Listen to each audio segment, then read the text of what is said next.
What's going on, everybody? Welcome back to another day, another week, another episode of the Daily Grind. I don't know why I said week. We're like day 3 in this week. Anyway, how's everyone doing? Good morning, good morning. We're going to talk about Marathon. Marathon delayed by Bungie after strong and clear messages, so we'll talk about that. We're going to talk about price increase. I tell you every single time, every single week, every single show that it's not about Nintendo or PlayStation or Xbox. I tell you, it's about the industry, and they decide when they are ready when to change things, okay? So we're going to talk about PlayStation Plus further price increase. We're going to talk about Game Pass potential price increase. What a coincidence. Both talking about price increases of their subscription services. So we'll talk about that. We're going to talk about YouTube streaming eclipses cable and broadcasting for the first time with 44.8% of TV viewing. Dominating. Okay? More people are watching YouTube for content and on television than actual television. Okay? We're also going to talk about Diablo 4 players are accidentally misclicking their way to being $7.50 worth of platinum poorer. We're also going to talk about just 1 year after raising $340,000 on Kickstarter to make a vibrant new JRPG studio is abruptly closes. And, if we have time, Sony reportedly interested in buying Warner Brothers games and assets. So we'll see what happens there. All this and more on the Daily Grind. We're here Monday through Thursday from 10 o'clock in the morning till noon Eastern. Just get you a couple hours through your day. Make sure you hit that like button. That's the simplest form that you can do besides watching. Watching is not good enough for YouTube. You have to hit the like button so they go, hey, wait a minute. There's actually people watching this show. Let's show it to other people. Maybe they want to watch the show as well. Okay, appreciate it. What's going on, chat? Who's all here? Let me see who's in chat. Eclipse, Travis, good morning. Big Mo, good morning. Ron Slusher, good morning. Big Mo, Big Mad Mo, Altern, good morning. How you guys doing? How's everyone doing? Let's start off with Marathon. Okay, let's start off with Marathon news this morning. So Marathon delayed by Bungie after strong and clear messages. Okay, so leading up to this point, I said there's no way they're going to delay it. They're on course. They're going to stay with it. I said into this time, when we talked about it with the plagiarism, with the firing, a new person in charge of the creative director, I was like, as of right now, they're on course. And now, it doesn't seem that way, okay? It doesn't matter when this game comes out, by the way. It doesn't matter if they delayed it 6 months. Doesn't matter if they delayed it a year. This game is done, okay? Bungie has announced that its upcoming Extraction Sugar Marathon has been delayed. Originally scheduled to release in September 23rd, the game launches has been pushed back. A new date, however, has not been revealed. Well, this is always good, right? It doesn't matter if they have a date regardless anyway, right? What's the point of dates if you're just not going to follow it, right? And I'm not blaming Bungie here or Sony, right?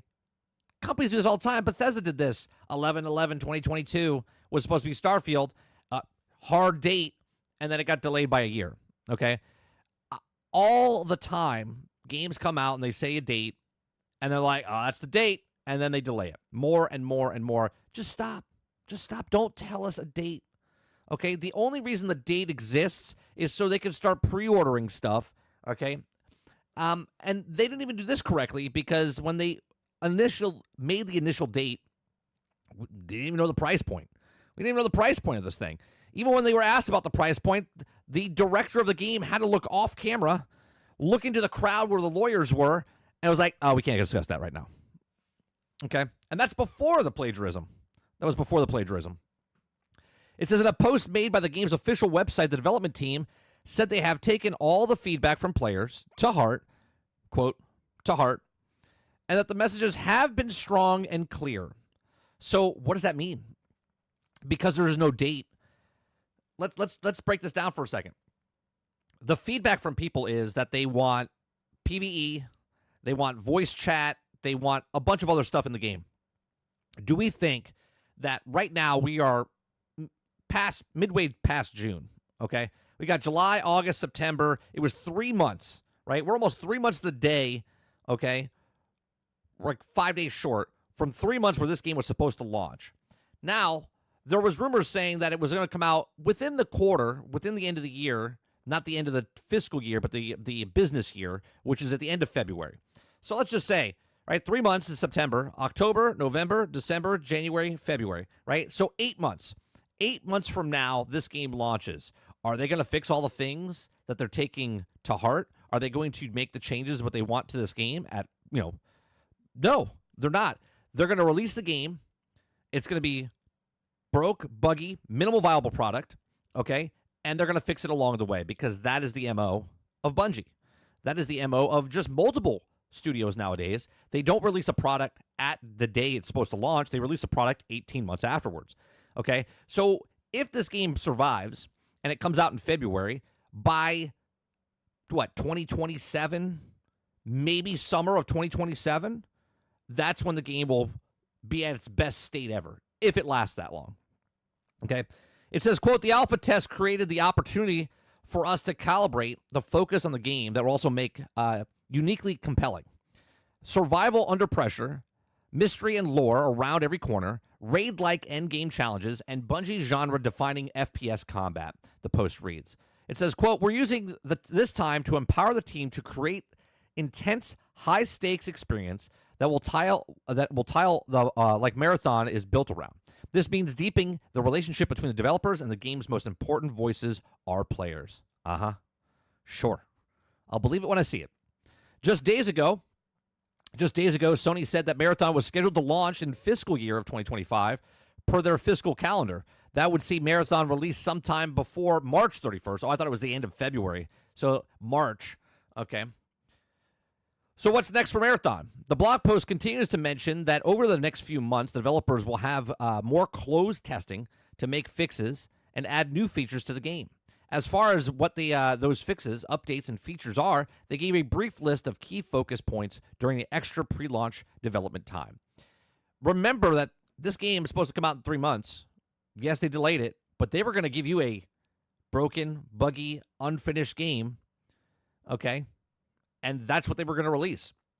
Now, the key points for the team to include are upping the survival game, more challenging and engaging AI encounters, more rewarding runs with the new types of loot and dynamic events, making combat more tense and strategic, doubling down on Marathon's universe, increase visual fidelity, more narrative and environmental storytelling to discover and interact with, a darker tone and delivers on themes of the original trilogy, okay, adding more social experiences, a better player experience for solo/duos, prox chat so social stories can come to life. Again, these are things that were not in the game. Look at the list that they're doing right here. Do we think they could fix all of this? Because, yes, it's a sentence. Yes, it's a sentence of more challenging, engaging AI encounters. But they have to actually create that now. That wasn't in the game that's supposed to come out 3 months from now, right? More rewarding runs with types of loot and dynamic events. They have to make those dynamic events, okay? Making combat more tense and strategic, okay? Increasing visual fidelity. They don't even know what their art style is right now. They're going to be going to court, potentially, okay, from stealing artwork. More narrative and environmental storytelling to discover, interact with. Again, you have to make the more environmental stuff, right? Darker tone to deliver the themes for original trilogy. They had nothing. Nothing about this game said Marathon, right? People were pissed off that they took Marathon's name and made it into this extraction shooter, okay? Adding more social experiences, a better player experience for solos and duos, which they said, no, we don't want that. We don't want any of that.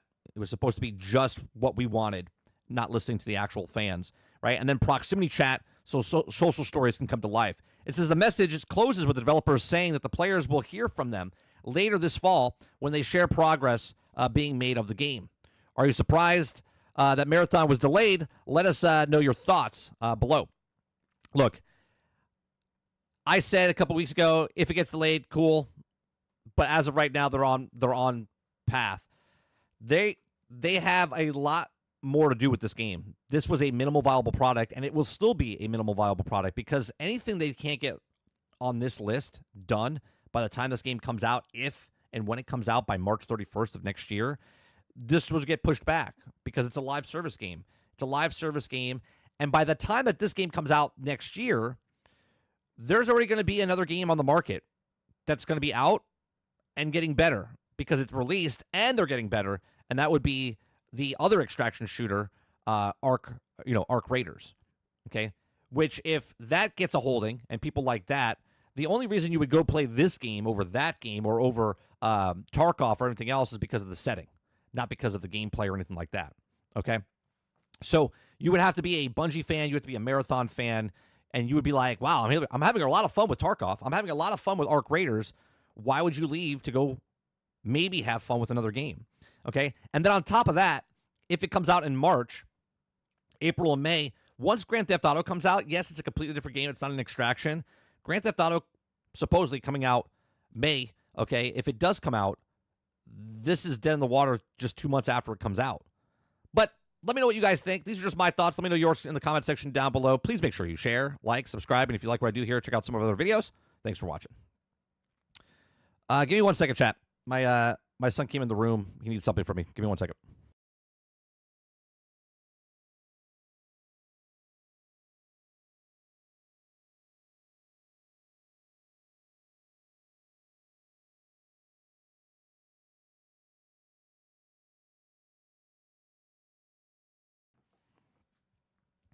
All right. So what do we think about Marathon? Do you think Marathon, this is it? This is the key. This is what they needed to do. I mean, obviously they needed to delay it, right? 3 months is not enough time to comb through and find all the artwork and stuff that could be damaging the game, because if they launched it, they would be in a bigger lawsuit than they were potentially. But we'll see. Water Bear, holy Christ. With the $49.99 super chat, he says, we're starting off the day strong. Use this towards Splitgate 2 microtransactions. I appreciate that. Thank you very much for the $50. We're going to call it. It's 1 penny less than $50. I appreciate that. Thank you very much.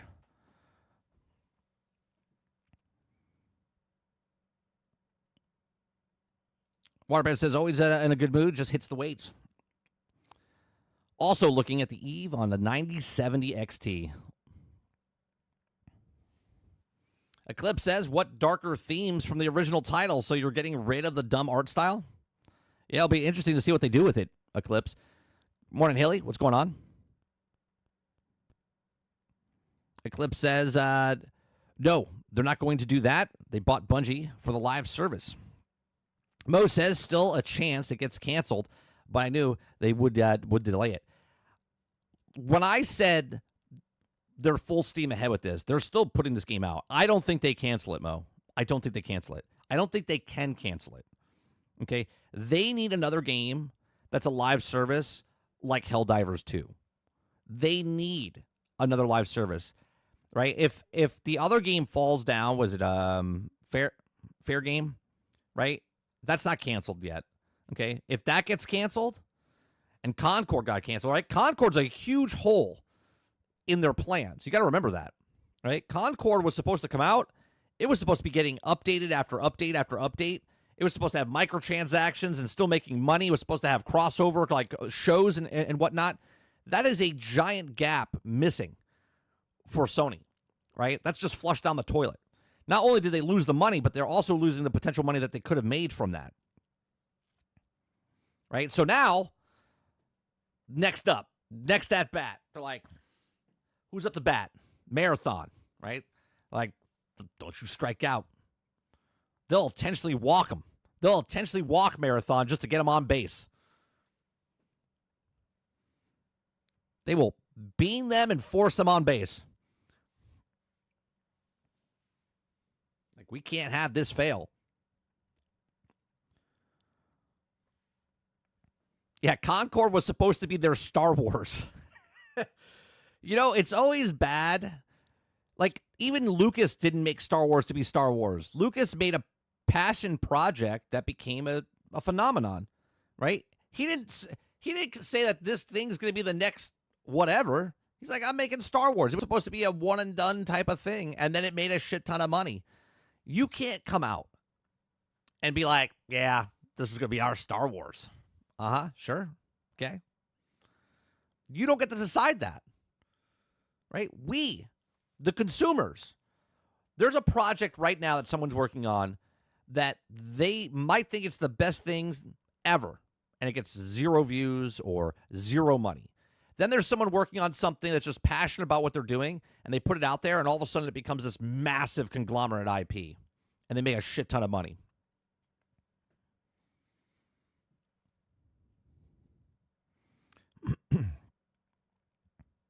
Crabby says, in my opinion, Bungie should have canceled Marathon, make Destiny 3 till the studio is stable again. I think they're so far. Here's why I think they're doing what they're doing, Krebsy. I think that Sony, because they paid so much for Bungie, and they have yet to get a really big return, right? And if they cancel Marathon and Destiny's not in the pipeline yet, and even if it is in the pipeline, it's still 3 years out, right? Let's say they start it now. Same thing that's happening right now. People want a Battlefront 3. Okay, if Battlefront 3 is not even in the pipeline yet, and someone's making it, that's gonna take 3 to 5 years to make that game. So Sony's sitting here going, if we cancel Marathon, we got nothing from this company. We got nothing from this company for 3 years. I think they have to have them go out. They have to have Marathon come out, even if it's out for 1 year. They need to have some sort of little bit of push from Bungie. This is why I think, and it's my speculation, this is why when Microsoft approached Bungie and they said they wanted $7 billion, and they're like, you're too much. You're not getting that. They went with Bethesda because at least with Bethesda, there was multiple studios underneath ZeniMax and Bethesda, and they can get games out. And since they bought Bethesda, there's been a shit ton of games that have come out, and they've got recurring revenue coming in. Sony bought Destiny, and they had Destiny. Or I'm sorry, they bought Bungie, and they had Destiny and the microtransactions there, but there's no other game. There was nothing else coming from them, just Destiny, and it was at the tail end of Destiny.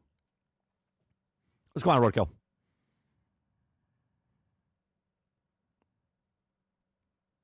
Haley says, I'm surprised they delayed it. It was missing features, had massive problems, including stolen assets, a typical shell of the game, very minimal viable product, AAA launch, that stuff all the time. Yeah, I saw the Donkey Kong stuff. I don't even give a shit about Nintendo. Even if I showed Nintendo, they would hit me down. It's not even worth it. Waterbear says, will Oblivion Remaster get Game of the Year nod? If it does, I think that it's going to feel weird. I mean, it can. If other DLCs and remasters can get nominated, I don't agree with it. I don't agree with it, but I can see it getting a nomination. Sony can't cancel Marathon. Marathon is a Bungie development game, developed game. Sony can't cancel Marathon. Marathon is a Bungie developed game. What do you mean? Sony can cancel anything that Bungie does. Bungie can't publish their game without Sony, and if Sony doesn't want to publish their game, then that's called canceled. Sony wants Bungie to release Marathon so it flops, and then Sony can just take over the whole company. This is what they want. Well, they're going to take it over regardless. Sooner rather than later. It doesn't matter. They're going to take it over. I talked about this a couple of months ago or last year. Didn't you find it weird, Roadkill, that all the people that they were letting go and firing from Bungie were the higher-ups that had more stock? Don't you find that a little odd? Because every time they let one of those go, the stock options go to Sony. And they get more stock. They buy them from them. So that means Sony has more shares. Waterbear says the game had no choice but to be delayed. It just didn't look pleasing to the eye. The game looked also bland. It's also Marathon in name. Krabby says them delaying the game will cost $30+ million. Take that and make Destiny 3 and use D2 to keep you afloat. Sure, they could keep Destiny 2 afloat, but you still got to wait 3 years minimum, right, for Destiny 3. Well, if you have to wait 3 years for Destiny 3, you might as well throw money at Marathon because it's almost done for a minimal viable product.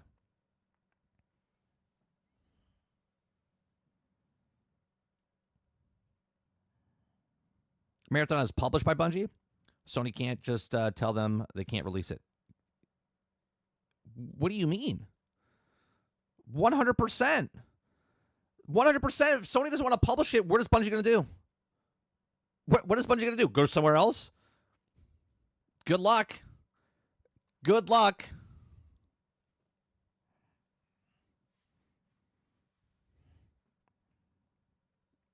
Bungie's whole existence is riding on Sony. Sony should just buy Microsoft. Evidently, we are the ones that actually buying the games instead of renting them. Sony should just buy Microsoft. Sony couldn't even afford a fraction of Microsoft. What are we talking about, Travis? Maybe Google wants Bungie. Well, Google's in trouble. Google's in trouble, Waterbear. Like, they're trying to break up Google, right? And Google's losing to AI now. Less and less people are using Google, okay, and the search engine, and they're losing advertisement deals.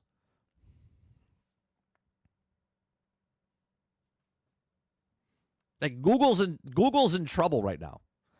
One of the largest companies on the planet is losing, and they're scared of AI. They just fired 20,000 employees, right? They just fired 20,000 employees.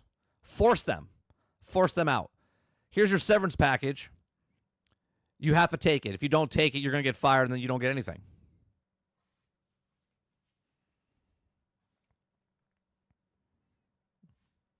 People making the AI program are now being let go. Imagine that.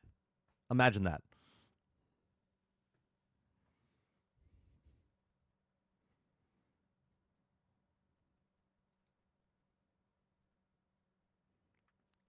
All right. So a couple days ago, Sarge says, doesn't firing 20,000 people seem a bit drastic this early? We'll see. So a couple days ago, on June 13th, what are we, that's like 5 days ago? We're on the 18th now? Yeah. So 5 days ago, you guys posted this. And it says, Xbox Game Pass should be getting another price increase soon. Okay? And then just yesterday, or I'm sorry, the day after, PlayStation Plus further price increase confirmed. Brace yourself. Now, again, people come in here all the time and say, well, why would this person follow this person? This person's the leader of the industry. Who follows the industry? The industry is the industry. The gaming industry is the gaming industry. When the three titans decide that they would like something to move in the industry, guess what happens? It happens. Okay? When the three big guys, Microsoft, Sony, Nintendo, decide that they don't want to make physical games anymore, guess what happens? They don't make physical games anymore. When the three big companies in the gaming industry decide that they're going to put less and less games out there, and they're going to decide to raise the price of video games, that's what happens. Okay? So I always love this because people like posting stuff and then giving shit to one side, but then when it happens to the other, they go real quiet. Okay? So Xbox Game Pass could get another price increase. This one says could, by the way. This one says could. This one says confirmed. So one is getting a price increase confirmed. One is, it's probably going to get a price increase, just not yet. Okay? But obviously, they're also all going to go up in price. We have this conversation, I think, every 6 months? You know, what would you pay for Game Pass? We're going to have it again right now. Okay? So Xbox Game Pass could be getting another price increase. The new string of code in the xCloud website has been spotted, which suggests that Xbox Game Pass could be seeing another price increase soon. The string of code is spotted by X, formerly Twitter user Red Phoenix, okay, who noticed that the new notification string was added called subscription price increase, okay, which could mean a lot of different things, by the way. It could mean subscription price increase for standard. It could mean for the next tier up. Could mean for PC. Could mean for the Ultimate Edition. It could mean for all of them. Whatever. Okay. So it says the new string leaves nothing to the imagination, as essentially it means that Xbox could be gearing up for another price increase in the very near future. Game Pass last saw its price increase by as much as 25% of July of 2024, and with the game price now on the rise, it isn't difficult to see that the Game Pass will also increase too. Again, this doesn't need to go up in price, but that's what they'll tell you. Well, we got to put it up because games are just costing so much now. I hate to break it to you, but the games that you've already created already are on the budget. You already paid the millions of hundreds of millions of dollars for these things, and you were making money off of them when they were $50 and $60 and then $70 and then $80, but then your $100 bonus deluxe edition and everything else, right? They keep raising the price. This is going to keep going up and up and up. So let's just say every year they raise it 25%, right? 25% this year and the next year and the year after, right? Where does it stop? What do they do then? Okay, it says, with the game prices now on the rise, difficult as the Game Pass will also increase too. Earlier today, Sony always weighed in on the subscription price changes, saying that it will continue to change its prices as subscribers tend to opt in for higher tiers despite the online discourse online. Okay, it says both with new tidbits information suggesting both companies could be making subscription price increases, announcing its near future, but as of yet, no one has taken the plunge to go first. At the time of writing this, Game Pass is set players back $10 for core, $15 for standard, and $20 for ultimate. How much will you be willing to pay for Game Pass? There it goes. There it is. What are you going to be willing, right? Let's go to PlayStation. PlayStation Plus further price increase confirmed. Brace yourself. It looks like Sony has just confirmed another price increase for PlayStation Plus in the near future. It fares to say that the gaming might be cheaper and enjoying them in some other hobbies, but that doesn't mean it's always cheap. In fact, the prices of everything seem to keep going up. The fact that the generation has seen price increase on consoles, accessories, rather than steady decrease over time says enough about the state of games industry economy. Okay, Xbox Pass has a 25% increase in 2024, for example, and PlayStation Plus had a big price hike in 2023 and another one earlier this year in certain regions. Now it appears that Sony Interactive isn't ruling out another price hike for subscription services following comments from the CEO, Anisho, during the latest business segment meeting.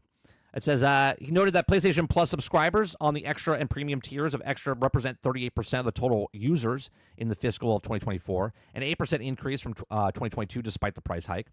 This is also even after a global price increase we implemented in fiscal year of 2023, and more recently a local price increase selected countries to improve our pricing strategy across certain market clusters. Nisho later also said in a video, quote, "These price increases were partly as a result of increasing value that we bring into the players." I have a question. This is a actual question. I don't have PlayStation Plus, okay? Those of you that have a PlayStation and have a PlayStation Plus account, what is the value that they provide, and what is the price that you guys pay for the top tier for PlayStation Plus, right? I'm honestly asking because I don't know, okay? So it says they'll offer great value for players and also continue to add more value and adjust the pricing strategy in a dynamic way of maximizing profitability. It sounds like Sony Entertainment might be reading up for another price increase in the future. Whether the fans also will feel like it's a match of the value service provides remains to be seen. Okay, again, I don't know what the value is. For PlayStation, and that's why I'm asking you guys. Okay, I know the value for Xbox, right? We have the day and date of games on there, and there's tons of games that come in and out. Okay, that's a lot of value there. And if you're on PC, it's the best value, right? You pay $10. Oh, I'm sorry, $15. Is that what it is now? Okay, and that's really good for value. But what's PlayStation's value that they have, right? Because you're not getting games day and date, and you're not getting games even 6 months after or a year after. Waterbear says, if there's $100 games, I expect to pay $30 plus a month for subscription service, especially since they do it day and date to Game Pass method. But what would you pay for PlayStation Plus, Water? Craig Rhodes Jr. says, let's talk about the Donkey Kong fake out from the Direct. I don't even pay attention, so I have no idea what you're talking about, Craig. It's the Donkey Kong fake out. Only Bobblehead could also continue to support a company that also stole their games. You're talking to Travis. I mean, it's also pretty much Game Pass, just no day one releases. Can you play all the first-party title games in the last 5 years of PlayStation on PlayStation Plus right now, Eclipse?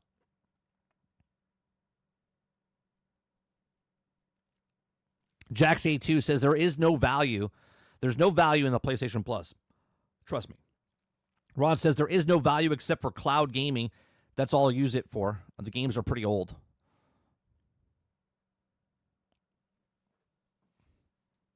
Day of the Diver, Firebreak were day one releases. So they're day one releases on PlayStation as well, Jason? Water Bear says if PlayStation did day and date, same thing. Yeah, then I think it would be actual good value. Sarge says we're talking about these, bro. We said $1 a day, $29.99 a month. Yeah, I think at some point it would be that. Right? Again, every time the prices go up for regular standard video games, Sarge, I say all the time, Microsoft is going, here we go. Right? More people coming over to the service. Jack says they raised the price and added nothing new to the service. And your cloud is a paywall as well. Interesting.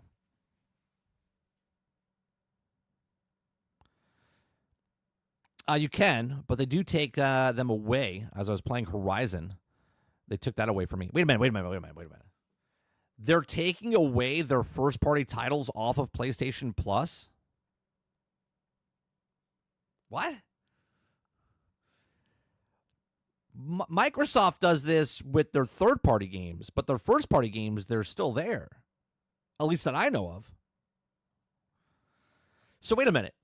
PlayStation puts their first-party titles way after the fact on PlayStation Plus, and they take them away? Ron says not all first-party games are playable. Interesting.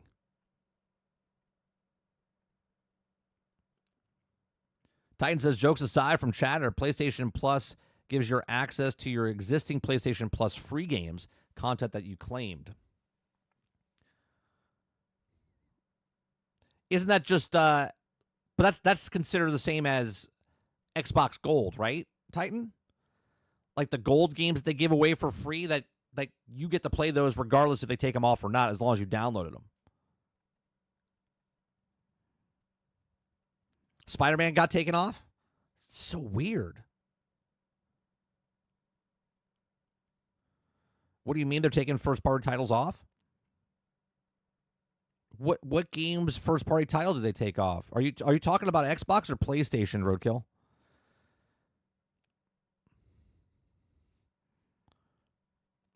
Horizon has then taken off the service, if I remember.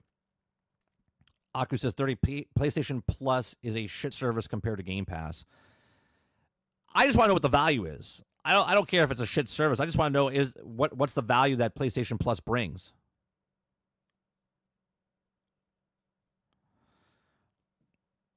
Krebs, yeah, put a link in. Hold on. Let me get that link.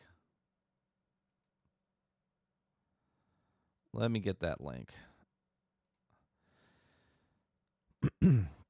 New worlds are waiting with PlayStation Plus. Great benefits to suit every player. Okay. Discover a universe of new experiences and 3 PlayStation Plus membership plans, including access to hundreds of games across the gaming catalog.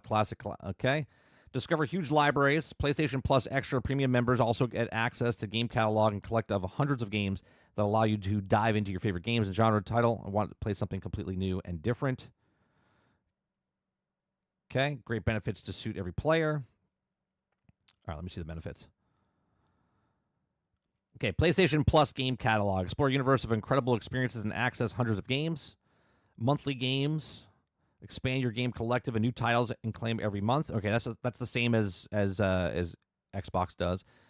Classic catalog. Enjoy classic games of PlayStation history. Same thing over there. Game trials. Same thing over there. Online multiplayer. Okay.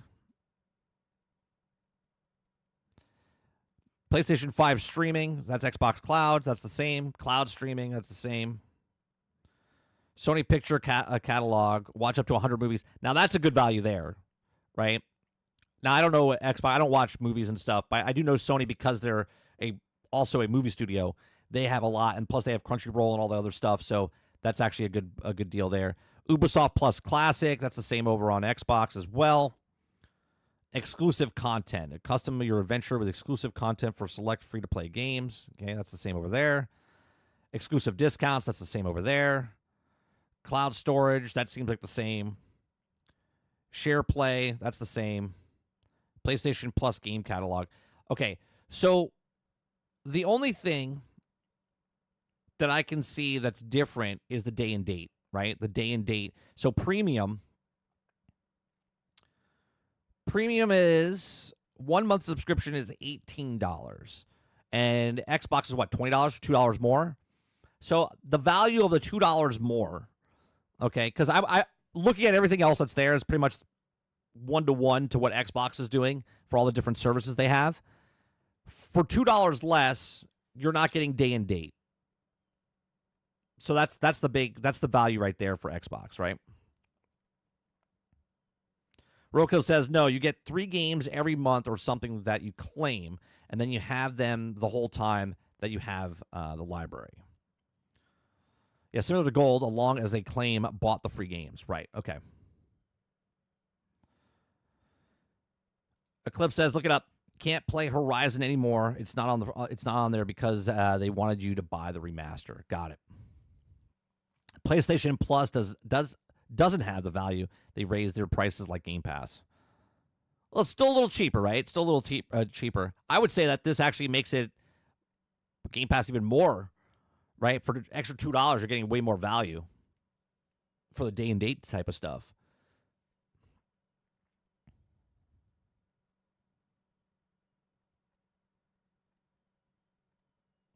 Roadkill says, I just got my PlayStation service paid up for the next year, and I just canceled my Game Pass service.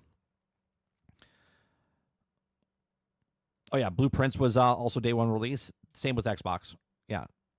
That's third party, right? That's third party. I'm talking about the first party stuff. Ubisoft Classic on PlayStation does not have day and date games. It does on Xbox. Okay, good to know.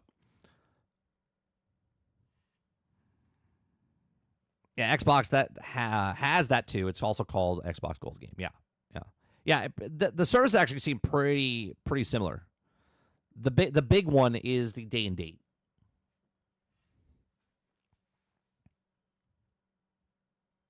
Eclipse says, I still own my 360 games from back then because you also get to keep them forever. I don't even need online for that.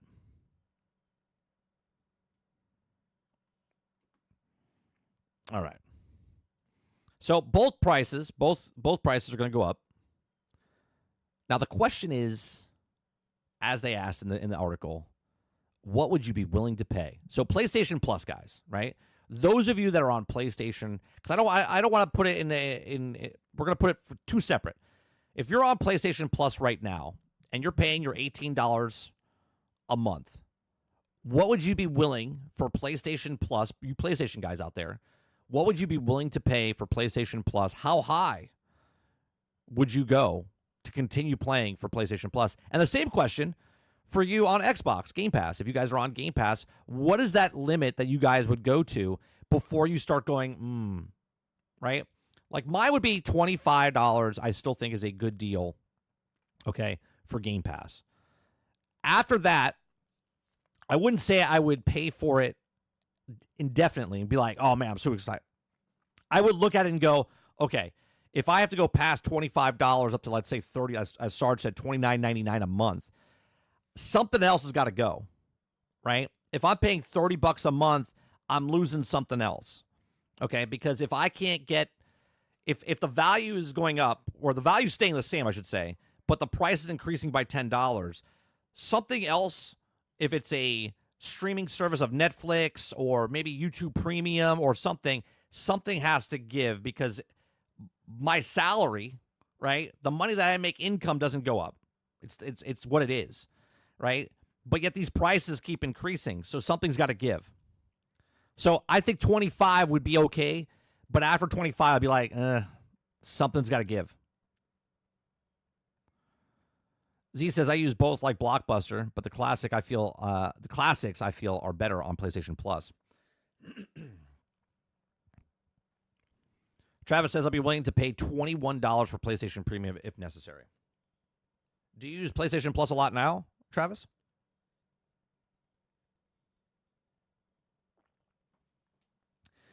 Titan says the current high enough. Warbear says either my limit would be 25. For either, my limit would be 25. Thinking like renting games, 25 for me. Well, on Xbox, the classics are put in the disc in the system and also can play it. Robert says, good morning. Good morning. Titan says, no food, bye. Yeah. $20 is the limit. $20 is the limit. Okay. but I'm getting close to what they're waiting for a PC and getting the titles. Well, then this goes into another conversation, right? So now, let's say because of what's happening with Xbox, with the ROG Ally, where let's just say, we don't know for sure yet, but let's say you can get a device. We'll be very generic. Let's say you can get one device and you can play almost all the things, right? Which is basically a PC right now. Because a PC, you can play Battle.net, you can play Game Pass, you can play Steam, you can play GOG, you can play Ubisoft Plus, you can play EA Play, you can do all of these things, okay, with a PC. A lot of people don't like PCs because it doesn't sit in front of your television set. So now, if they make the next console, and it is a PC, as Sarah Bond said yesterday with the thing with AMD, basically they're making it into a PC, okay? This blurs the line even more. Because now, what if Xbox doesn't give you the option at all to buy anything? Right? And let's say, and again, I'm going down the rabbit hole here. Let's go down the rabbit hole, right? Let's go down the rabbit hole. My rabbit hole button's not working. Why isn't my rabbit hole button working? Hold on a second. I got to fix that. We got to fix this. We've got a crisis on hand, chat. Where is my rabbit hole? Scene source. Oh, that's why. What is happening here? Main page.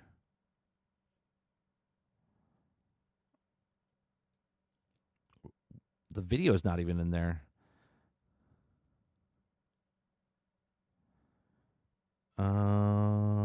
Uh-oh. I think it's gone. It's not there. I'm going to have to fix that. We'll have to fix that after chat. There's no rabbit hole. God damn it. Ruined the joke. Ruined my... Yeah, it is what it is. So let's say that the industry now goes towards everything can be played everywhere, right? So now it's not really just about... I'm trying to think of it a little bit, right? I'm trying to think of it as... Let's take an example of in the music industry. In the music industry, the iPod and the Zune. Okay. The iPod and the Zune both could play music. You could play music anywhere. You could download your music, you could download from third-party sites and do all this stuff and listen to it. The only thing you were doing now is just your preference of where you wanted to buy, your device from. If it was Apple or Zune, and there was a third one in there. Okay. All three devices play all the music. But then Apple had their iTunes and Zune had their Microsoft Music or whatever it was, okay? But you could get, if you really knew what you were doing, you could get all the music from all the places, right? You could download them and BitTorrent them and whatnot, Napster them, okay? And you could put them on your device. That's what's happening right now with the video game space. Because if the next consoles are PCs, and PCs are PCs, and you can play your games everywhere, if it's on the cloud or, and you're playing Steam on your console, you're playing Steam over here, you're playing Battle.net over here, you're playing on your phone, it doesn't really matter anymore. So then it really blurs the line. So then if they force you, because they will, because that's what the industry does, okay, they force you where you're not buying games anymore, you're just renting. The renting mentality will be the thing. There won't be any other thing to do. It'll be a subscription model 100%.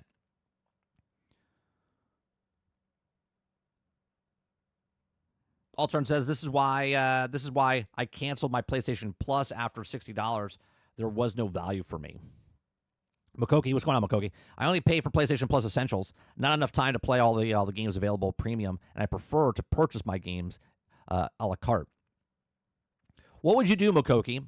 What would you do if, what I'm saying right now, and again, just very generic. I'm not saying PlayStation is doing this or Xbox is doing this, just in generic. If the gaming industry goes into a format where you can't purchase games anymore, obviously you can purchase the digital game version of it, right? But they would force you towards a subscription model, right? Would you continue gaming? Jason says the PlayStation 1 Classic I bought a PlayStation 3 are available to me without paying for PlayStation Extra. Titan says PC costs / maintenance. I guess Travis is renting games. Travis says, yes, Eclipse, you're also forgetting that computers like, what's that? Which McDingles explode? Okay, I don't know what that is. I had my PC for 4 years now. What maintenance are you talking about? If they don't let you buy anything? Yeah, so physical is what I meant, Krebsy. Like, if you can't buy physical, it's all digital. You're only buying digital games now, no physical, which we're moving towards, okay? And they all have where it's a service. It's just basically renting games. You could buy them digitally, but they'll be $80, $90, $100. No physical anymore, and they just go towards the service. We're there now, but they're still physical.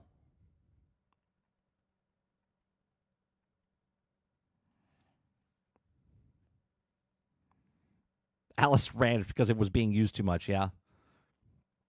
Jack says, I already have 3 years stacked on Game Pass, never stacked until it went to $20. I have to save somewhere.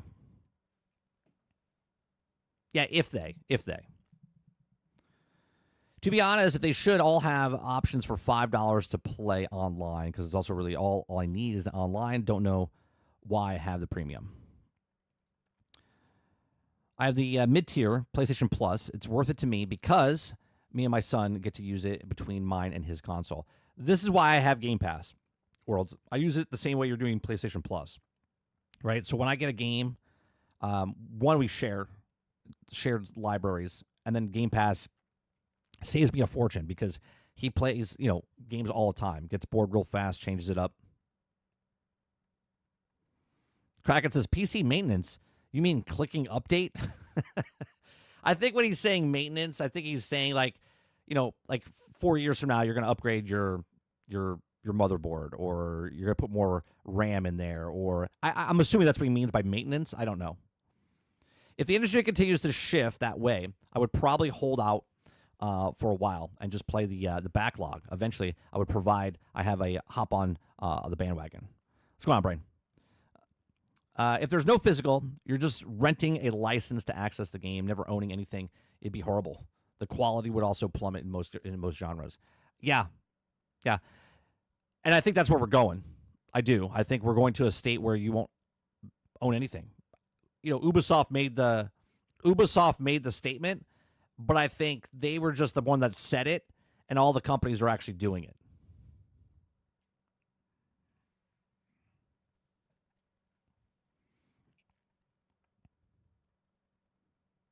Yeah, that's what they're going to do. Well, you still kind of own some stuff because there's physical, but it all depends. It's very, very specific now, right? Because most games need it online to update and whatnot. If you have a game that's single player and it doesn't need online to update or anything, then yeah, you own it. You can play it if the power, if the power went out and I had a generator and I plugged it in and just logged in on my thing, I could still play the game. Yeah, do you own Battleborn as a coaster? Yeah, I do. It's still a coaster. In general, there's too many fucking subscriptions: Netflix, Game Pass, Disney Plus, PlayStation Plus, GTA Plus, Walmart Plus, Amazon Prime, Costco membership, Ubisoft Plus, HBO Max, YouTube Premium, gun to head. Yeah, Krebsy, that's what I'm saying. Like I could I live below my means, right? Our family lives below our means. Okay, we don't live above our means. Okay, so we have we're fortunate enough. We're not in any way, shape, or form rich. Okay, we're not. We're like almost poor, but at the same time, because what we use our money for, right? We can save up and we can go on vacation. But everything is pushed to where, like, we only have one kid. If we had two kids, we'd be struggling a lot more, right? But we have one kid and we save up. So like we're going on vacation in like 2 weeks, right? We'll be gone for a week. Okay, we get to take little trips on the weekends and go places because we budget. So like if I'm going to play Game Pass and Game Pass goes up to $25 or $30, I got to look at that and go, that's $30 a month. That's this much a year, right? That's what, $360 a year, right? That's too much, right? That's too much, right? So you have to look at it in the budget. So you can't. Everyone just does this. People don't even care. They put on a credit card and they have all the things that you just labeled, right? They have all those subscription services. That's not how I operate, right? I'm like, well, if I want this, then something else has to go, right? This is $20 now, so I get to spend $10 somewhere else, okay? But if this goes up $10 and I still want a game, well, then something else has to go.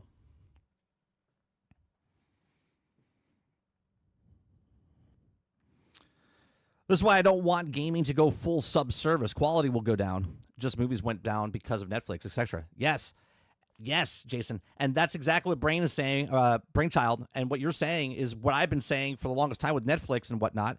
I said the video game industry is about 10 to 12 years behind what the movie industry is doing, what the music industry is doing, and look at the movie industry. Look at it. It's in shambles. Right? Netflix, you pay for this quality, and you don't even get the full quality. You don't get 4K. You don't get to 2K. You're getting buffing it to 720p. Remember when we thought we would also be cheaper than cable? At this point, we might want to just get cable. Yeah, but if we get cable again, Water, they're just going to raise that price because they know how much we paid for the non-cable stuff.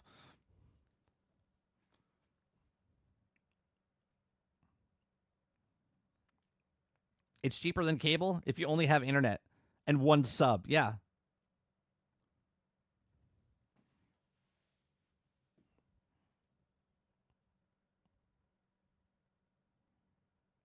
So we'll see. Speaking of YouTube and subscriptions, okay, so led by YouTube, streaming eclipses cable and broadcasting for the first time with 44.8% of TV viewing. This is insane. Okay, this is insane. Do any of you guys watch me on TV? I mean, I know actually, I think I can look it up. Hold on. Let me see. What percentage of you guys watch me on television?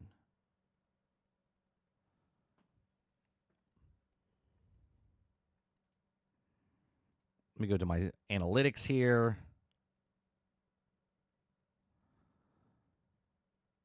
Analytics.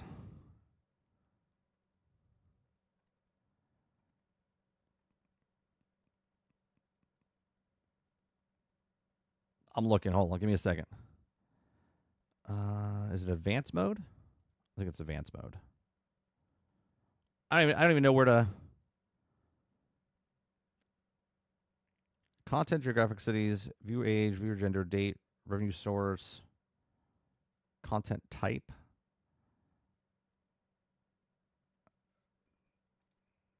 No, that's not it. I'm trying to find what the where it is here. I guess audience. Let me go to audience.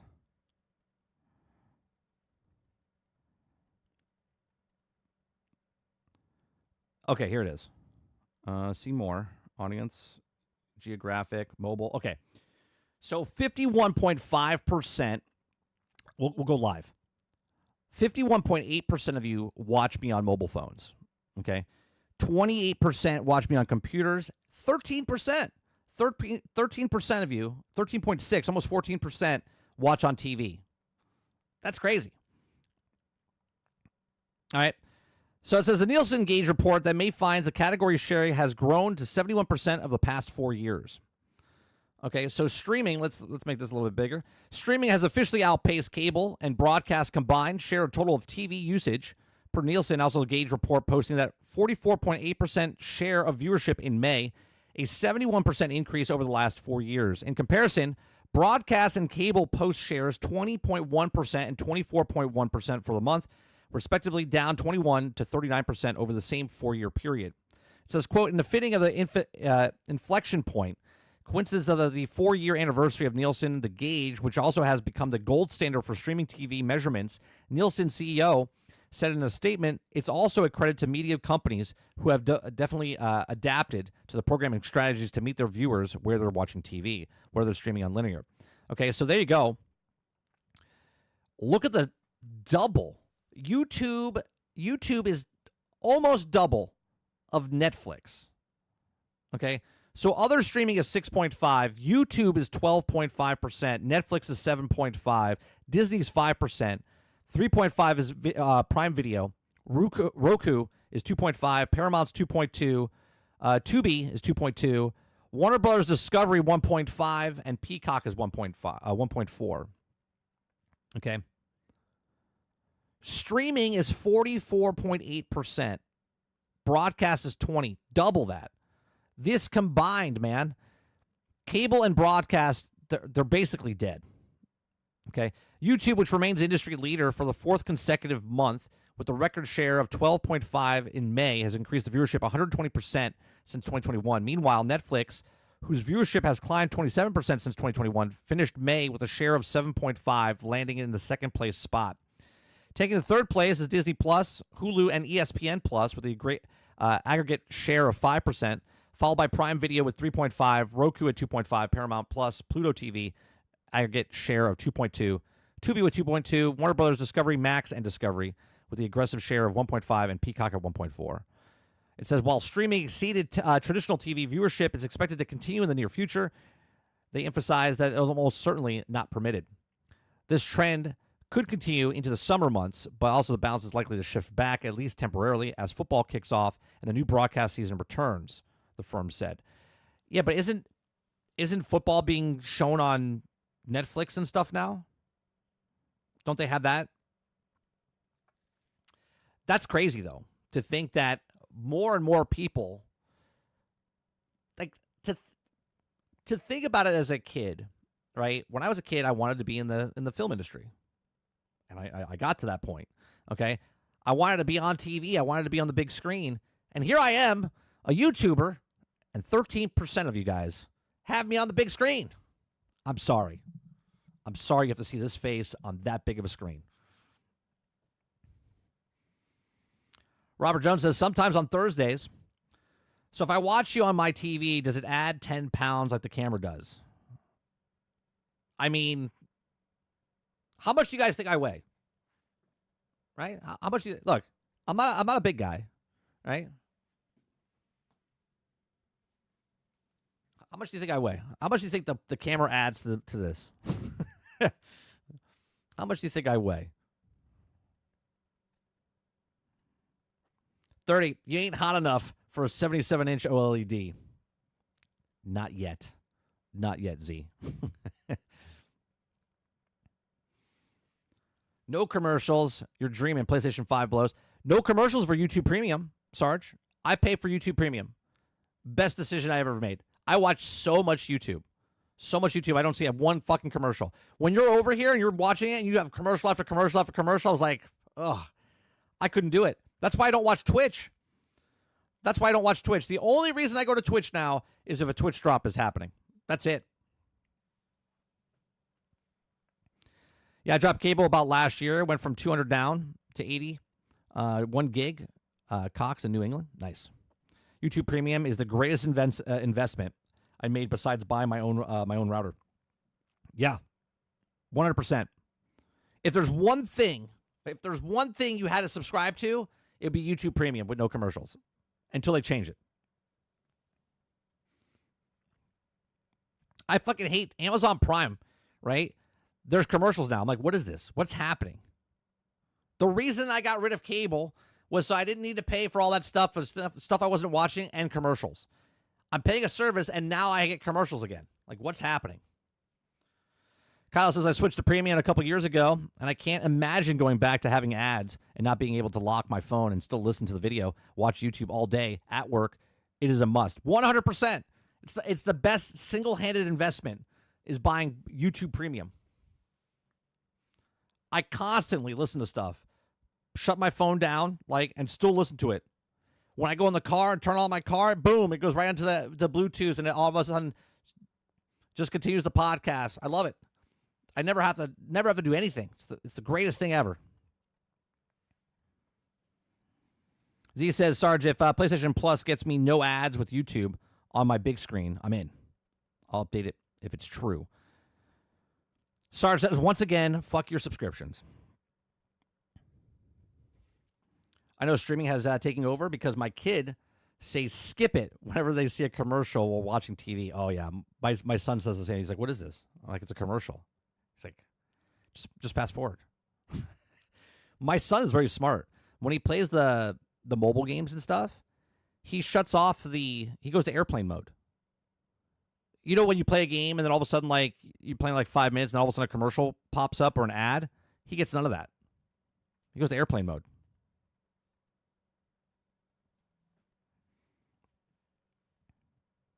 Robert Jones says, I think about canceling my YouTube Premium sometimes, and then I might as well give up YouTube. I can't do it. I can't do the ads. I can't do the ads.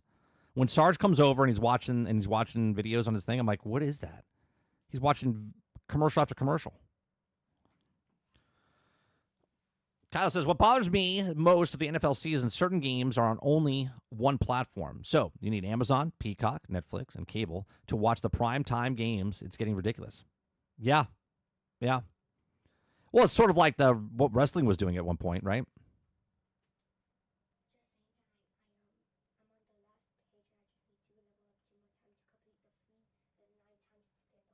What are you at? You're almost at level 100? Oh. Oh, that's nice. So you're at 89. Okay. My son was just telling me he's at 89 level of the Fortnite Game Pass or Battle Pass.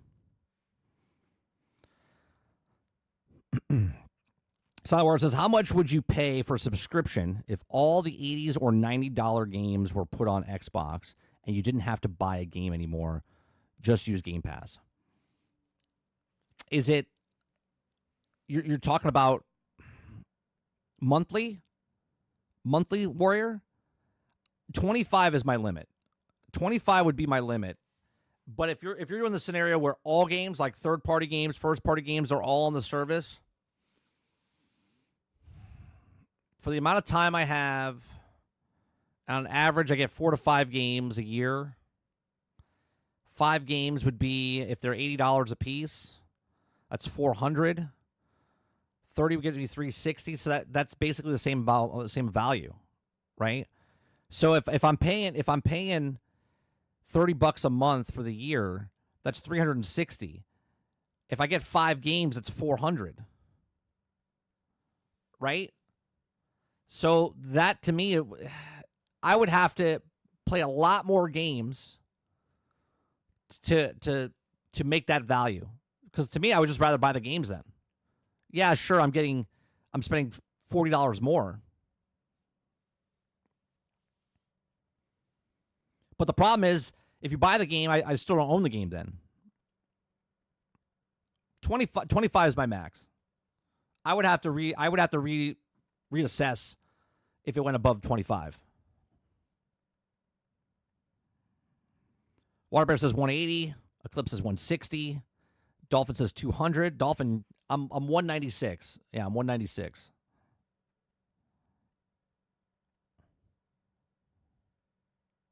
Z says 160, 175. 160 because you're on a farm. Mr. Luke says, I have you on my TV right now. Nice. We're going full screen for Mr. Luke. Up close and personal.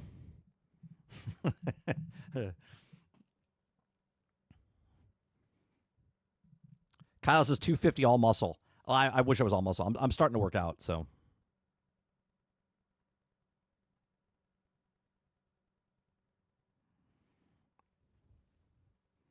El Nini says you have the right looks for radio. I know it. And you have the right looks for internet chat, so we're in the same boat.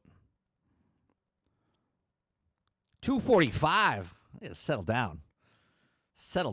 I don't even. I want to be. I want to be 180 is what I want to be. Like 180, 185. So.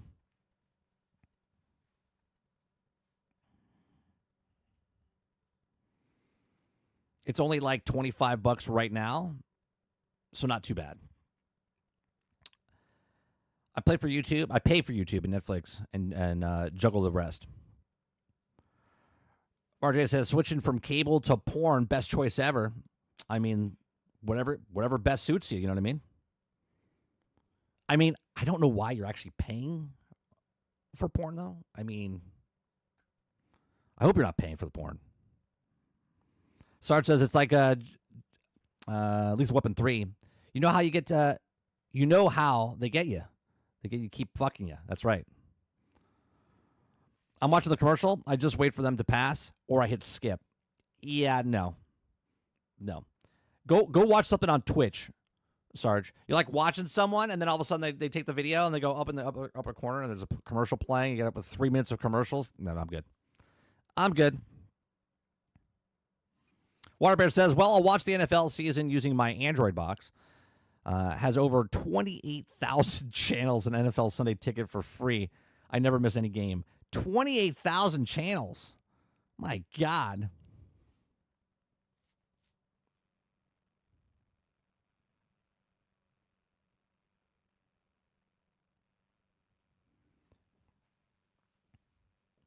$195. There you go. Yeah. Yeah, I want to get down to like 185.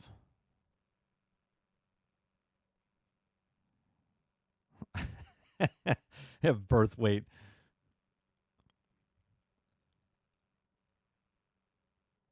He's paying for corn to skip the ads. Oh, I got it. I got you. All right. I was on the phone, saw my pop-up message up on the Zoom in. Kylo says, bro, Twitch is on another level. Popular streamers, they run an ad break within the 8 ads, 30 seconds each. I will never use Twitch. It is awful. Awful. Okay? I don't understand it, man.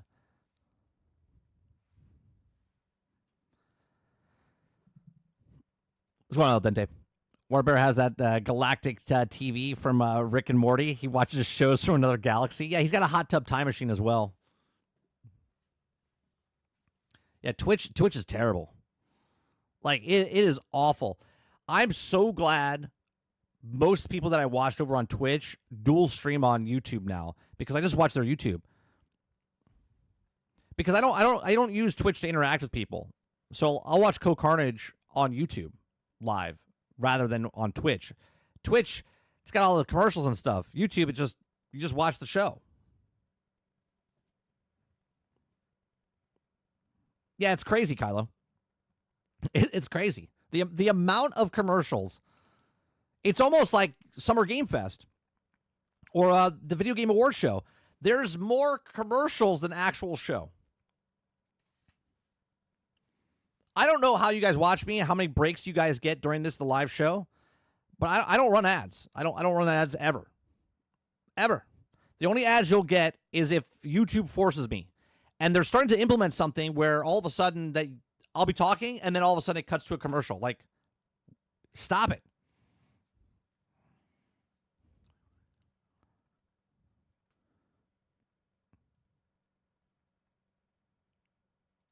You think co-ads are crazy. You should see ads across. So many ads, actually unwatchable. I remember when, was it Disrespect came over to YouTube or was it Twitch? You couldn't watch them. I think it was YouTube.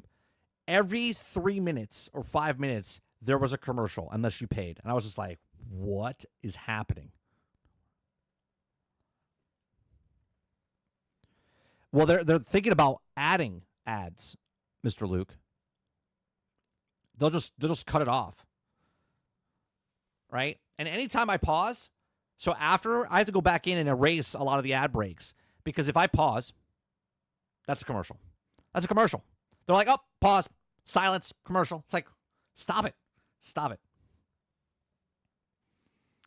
I just got a Mind's Eye Marathon ad and Concord while watching the stream back to back to back. Stop it. I just got a Mind's Eye Marathon ad and a Concord ad. Stop it. You didn't get a Concord ad. There's no way you got a Concord ad.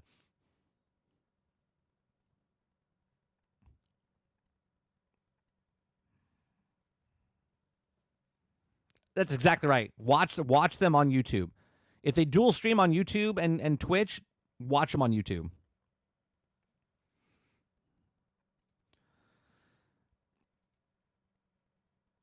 All right, let's go to the next story, which is Sony, right?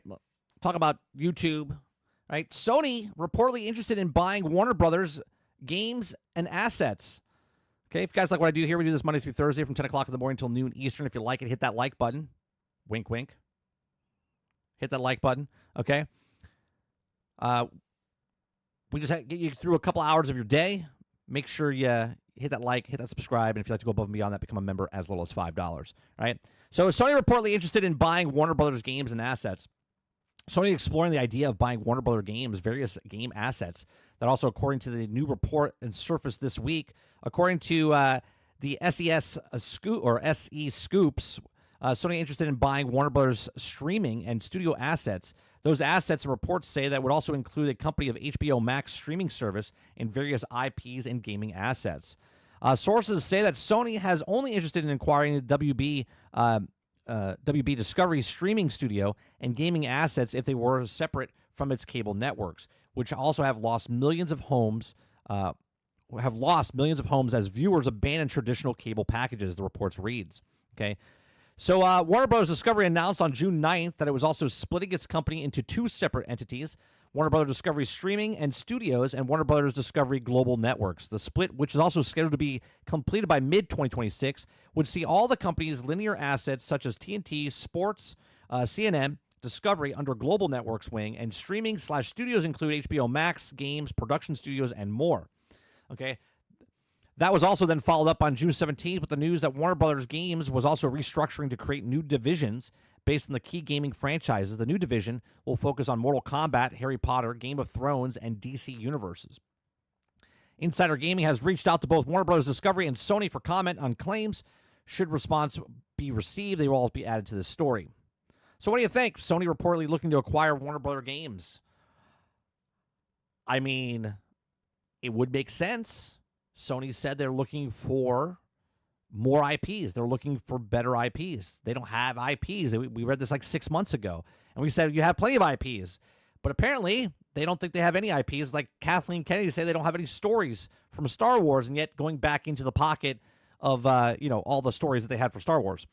Okay, I think this would be a good pickup for Sony.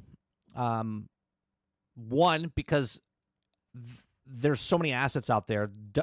The WB brand, I mean, we literally have a song, okay? They closed franchise after franchise. They closed Wonder Woman down. They don't know what to do with the Batman series. They can't make a Superman game. There's so many things that they can do. This would be a big, big pickup if Sony can do it, right? Right, Titan? Like Batman exclusive. If they can do like a Batman like they did with Spider-Man, you know what I mean? Or any other thing. That is where Sony could shine. Right, and we were just talking about like if all the Xbox is going this route, right, where you can play all your games on this one device, and that's what they're doing. Sony still fundamentally is trying to go for that exclusive stuff, okay, and this would be a good smart pickup. If all the games that they had first party that they picked up from them, if it was Mortal Kombat, obviously Mortal Kombat, I don't think they would want to make exclusive, but they could have benefits of it being on PlayStation more than the other platforms. If they had Game of Thrones game that was exclusive on it, if they had you could take a Game of Thrones game, sort of like make it like a Final Fantasy type of thing, right?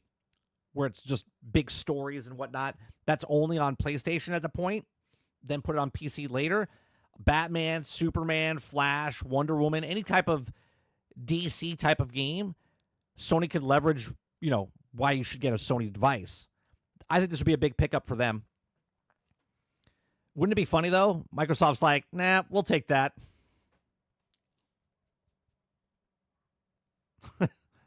They just dish out the money. They're like, we'll take it.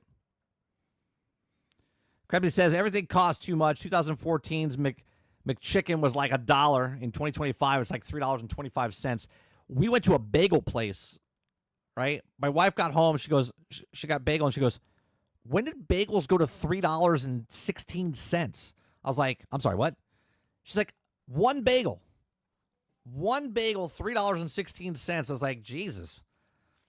Okay.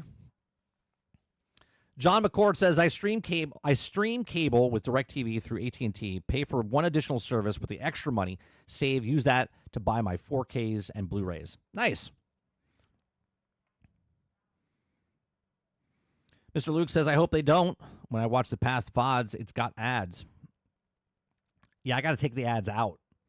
They take so many ads. They put 76 ads they'll add to this show for 2 hours. I break it down to 7. 7 ads in 2 hours. Because you got to play ball. If you don't play ball, I don't play ball. That's why they don't really show my content.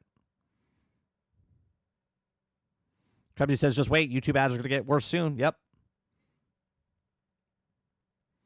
Water Bear says Warner Brothers maybe get into some actual games.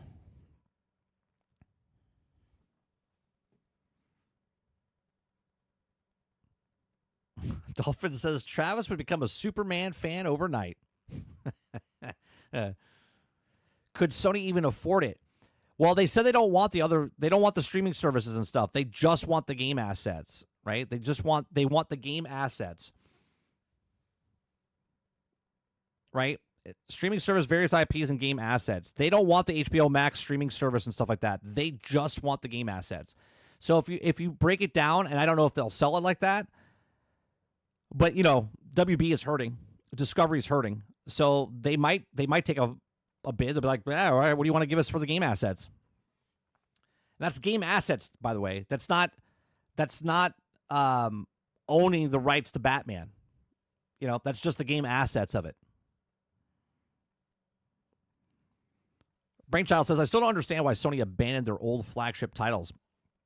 No Ridge Racer, no Infamous, games with nostalgia and the ability to improve just because of new tech. I don't get it. That's why I bring up Kathleen Kennedy, Brain, because it's like Kathleen Kennedy, when she came out and said, well, we don't have any stories of Star Wars, so we're going to make all new ones. Like, you know that meme with the little black kid? He's like, what are you talking about, Kathleen Kennedy? Right? You have thousands of stories to pull from, and then to say you have no stories and then later make shows based on the stories that you pulled out of the things that you said you didn't have. Amazing. Okay. That's what I feel like Sony has. Sony's like, we have no IPs. What are you talking about? What are you talking about? Waterbear says 76 ads. Yeah, no, I'm not joking. 76 ads. Minimum Water. I will after the show gets posted today, I will take a screenshot of how many ads they add and I will post it in Discord to show you. I paid enough over the years for movies and cable, so use the what is that, the VZ box, and get everything for free. It's illegal? Well, that's not for me to determine. What's going on, B? GXG has lots of ads? Oh, that's probably because I didn't go back and change it. That's probably why. Matter of fact, let me go look. I can show you live.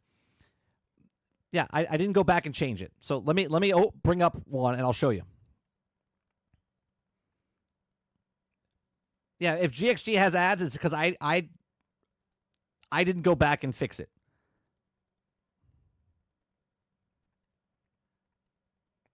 Let me go back. Is it last Thursday? If you watch it right after, it's gonna have it. I try to fix it, but apparently I didn't do it. So let me see.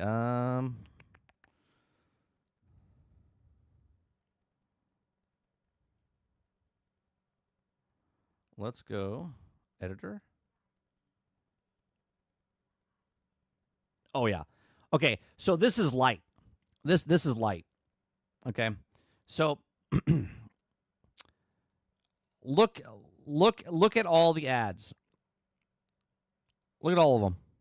All these little lines are all ads. So you got 2, 4, 6, 8, 10, 12, 14, 16, 18, 20, 22, 24, 26, 28, 30, 32, 34, 36, 38, 40, 42, 44, 46, 47. 47 ad breaks. Now, 47 ad breaks. Now, they say that not everyone sees all 47 ad breaks. Okay? So you get paid off of that? You get paid fucking nothing. Nothing.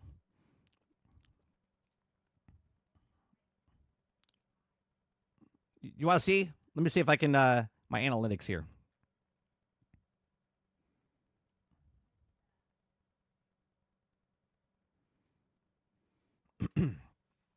Let's see what it gets. Revenue.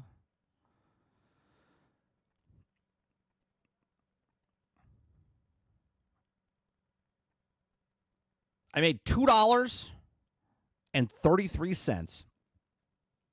$2.33. Watch out.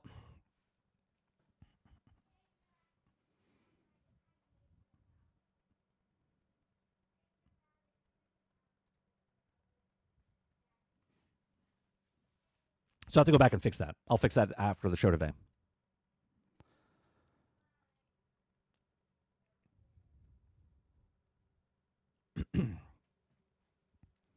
Let me see here. Jason says they could remaster Suicide Squad. I don't think they would touch that.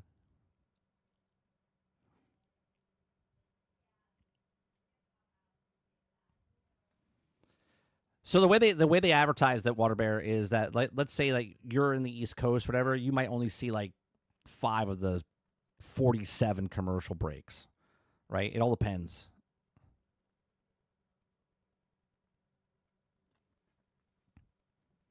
You don't get like 22 cents a month? I got $2.33.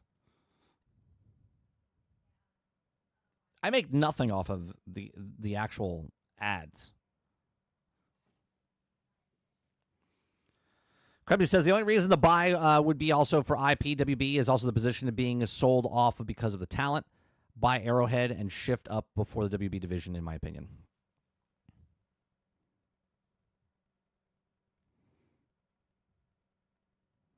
Yeah.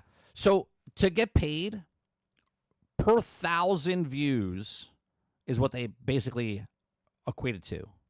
Okay. Per 1,000 views.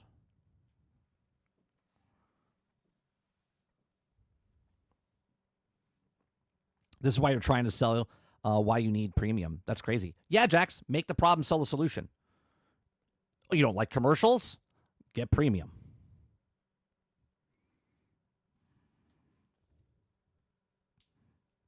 Yeah, no, that's why I say the like button helps, because the like button is the biggest thing, because if you guys watch me and you watch someone else and you watch someone else, what it does is, if I hit the like button, someone else is watching a content that's like me, and you hit the like button and they happen to like the same thing as you, they're like, oh, these people like this show and they also like this show as well, then it crosses and says, well, let's push this out to more people. That's why the like button is the biggest factor, because not only does it do for likes, it does for views to likes, and then it does also interaction of chat. For my size channel, you guys kill it. Right? You guys kill it, because we get 30 to 40 people per day, which is awesome, right? That's like a small little room, okay? And with the likes at the end, by the time it goes, we're like 5 short of what the actual viewership was. And then the interaction that you guys do in chat, because we talk back and forth, is fantastic. Right? Now, obviously, I need 10 times that, right? We need to have like 400 people watching.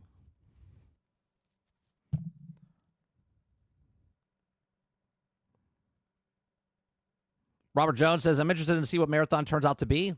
Funny enough, Jones, so is Sony and Bungie. They're like, wow, this would be interesting to see what happens in this game. Alton says, watch out, Asma. 30's coming for you. That man makes more money than I'll ever see in my entire life in 1 month. From all the different platforms. Waterbed says, how do you expect YouTubers to grow when the big streamers basically are getting all the cash and little guys don't get shit? You just gotta make yourself known. Look at the girl that Asmongold watched that had less subscribers than me, and now she's at 136,000.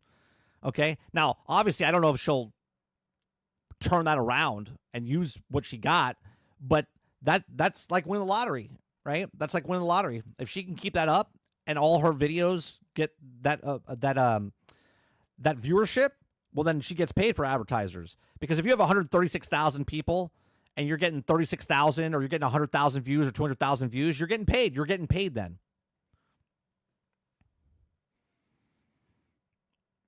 Aku says, I don't think Arrowhead wants to be bought. Shift up maybe, but they also have a Korean company. Well, they said that they don't want to. They have enough money to make publish their own thing next time.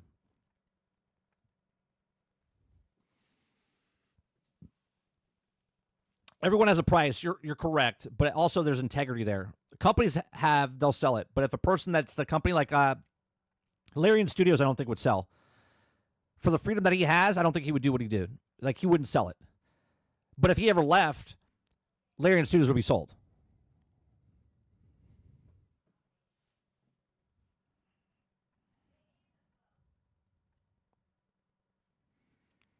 When I go rewatch some of your streams, I do feel that some of those 43 ads. I break it down. Honest to God, Altern, when I go back in, I do every, it's like I do 6, 8, or I'm sorry, 6, 12, then I do 30 every 30 minutes, right? So if I have a 3-hour stream, it'll be 6 and 12. Okay, 6 minutes, 12 minutes, and then it goes to 30 minutes. And then after that, it's every 30 minutes after that when I go back in and do it manually. Because the way my mentality looks is I have to put ads in. Because if I don't put ads, YouTube's like, he's not playing ball, right? They want me to put a lot more ads. I refuse to do that, okay? And the only reason I do the 6 and 12 is because majority of the people only watch for 10 minutes, okay? Most people only watch the first 10 minutes of a video. Doesn't matter what you make. If you make a 10-minute video, people watch 2 minutes. If you make a half-hour video, people watch 10 minutes. If you make an hour video, they watch 15 minutes. That's what it is. So I front load with ads in the beginning, but the longer people watch and the farther they go in, if they hit that ad break, that pays more than the one up front. Does that make sense?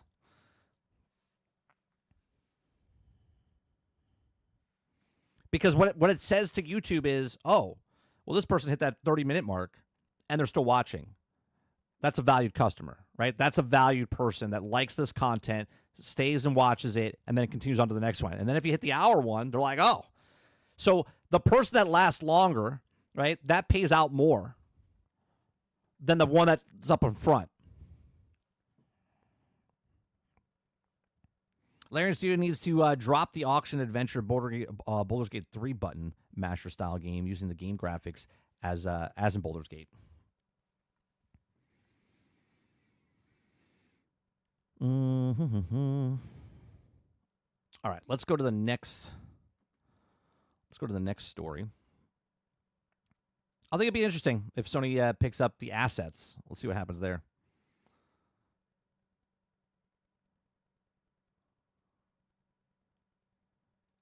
What is this? Is this real? This can't be real.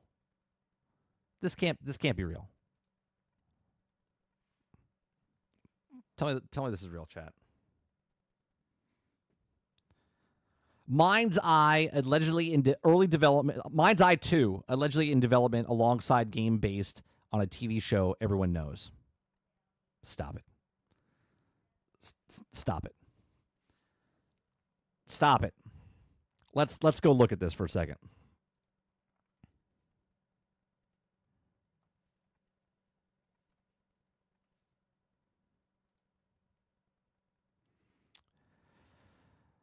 Hold on a second.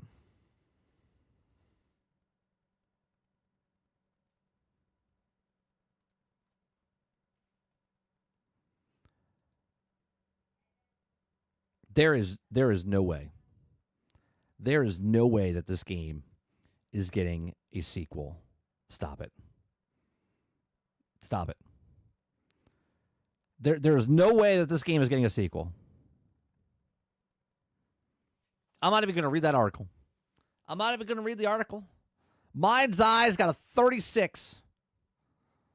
Okay? 36. Let's go to Mind's Eye.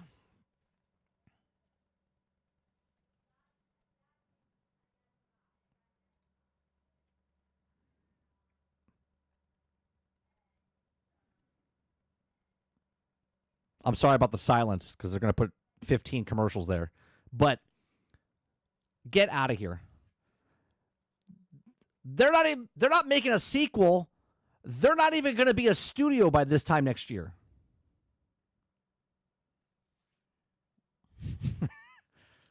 They're not even going to be a studio by this time next year.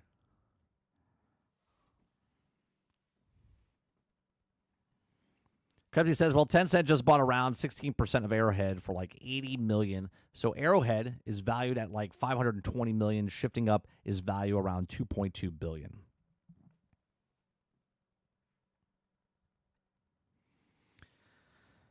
How many hours do you have on your system, Dolphin? Right now, 7,000. That's for sure. I mean, I don't know if that's the thing to gloat about, Travis. I don't know if gloating about 7,000 hours in 1 year of gaming is something to gloat for. But it all depends on what you're trying to show off. You know what I mean?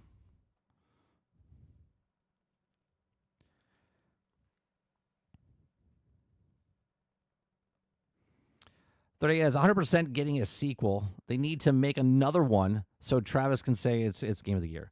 I mean, jokes aside, with the Game of the Year thing, they said they're going to continue that game for 10 years. 10 years. I don't think it's 10 months. I don't even think it's 10 weeks. I think we hear that this studio closes down before Christmas. I said it 1 year. It won't be around in 1 year, but there's no way that this game gets a sequel unless someone has a shit ton of money and they're just throwing at it.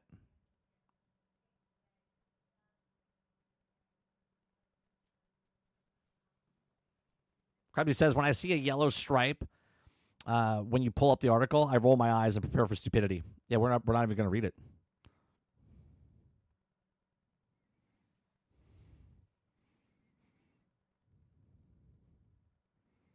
They gave us Stellar Blade, and now they have Goodwill.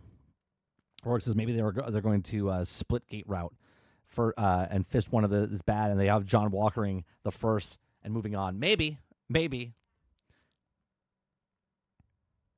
Show me your mind's eye, baby.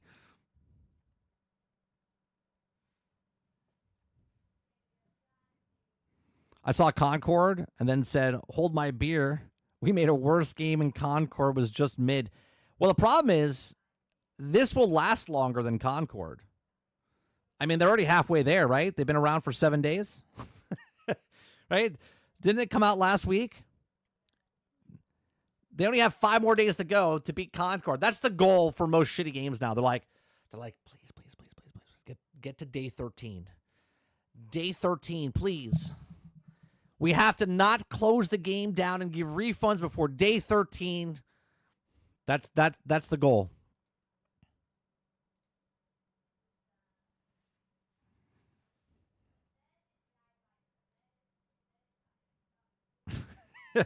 Like, what are we talking about?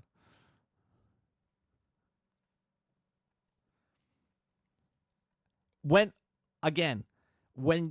you guys first brought up Mind's Eye a couple months ago, I was like, I don't know.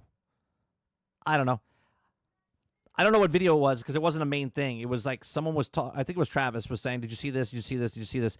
I want to say it was back in like March, maybe end of February. I would have to go look at it. But when I first saw it, I was like, I was like, I don't know about it. I said, I need to see more. How do you rate Dune so far?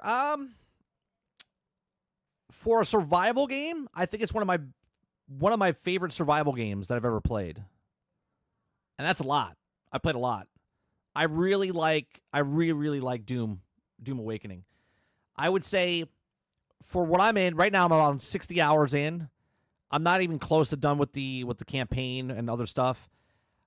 Just what they've created here. This is a really good foundation.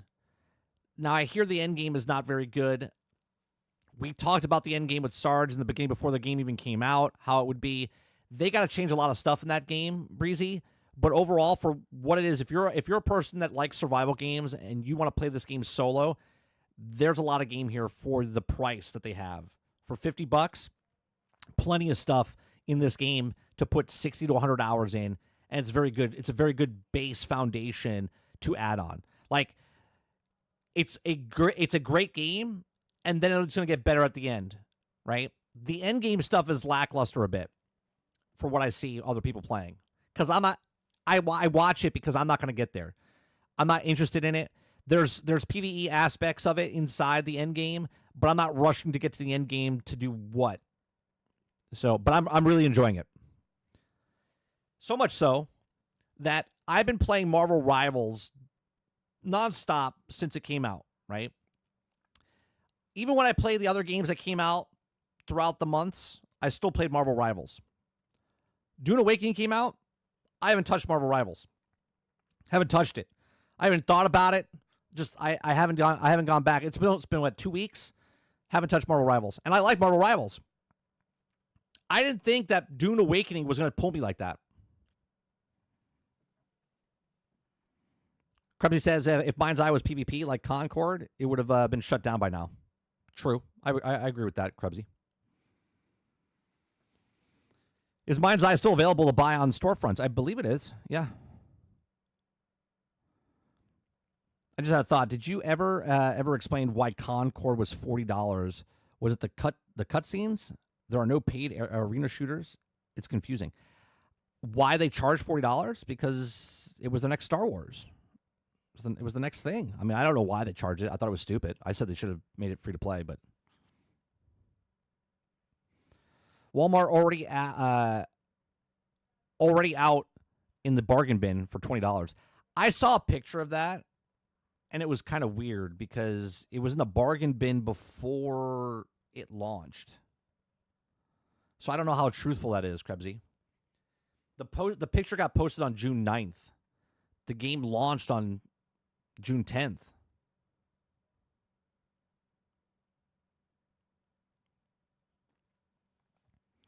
So he says the player is that use the building tools will probably turn it into something amazing, and they also won't have anything to worry about.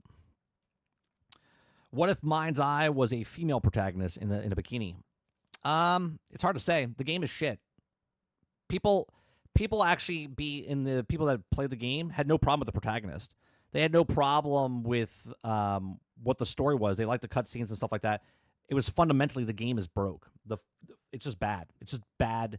It's bad. Just a bad product that they put out.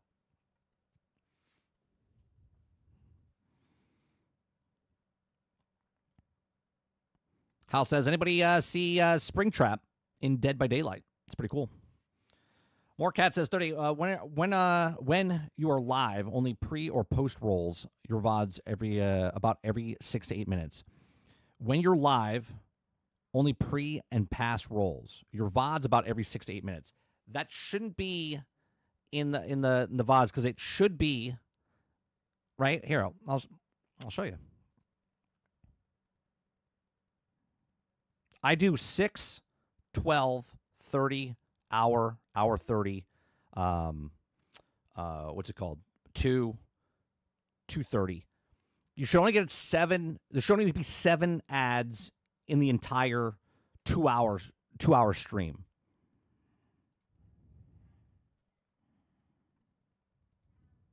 I'm not going to bring it up, but yeah, it should only be 7 ads. I take out all the other ads because it's ridiculous. If they're putting other ads in, that's weird. So I put 7. It should be 7. It's 6, 12, 30, hour and a half, 2, and then 2:30 if I go past.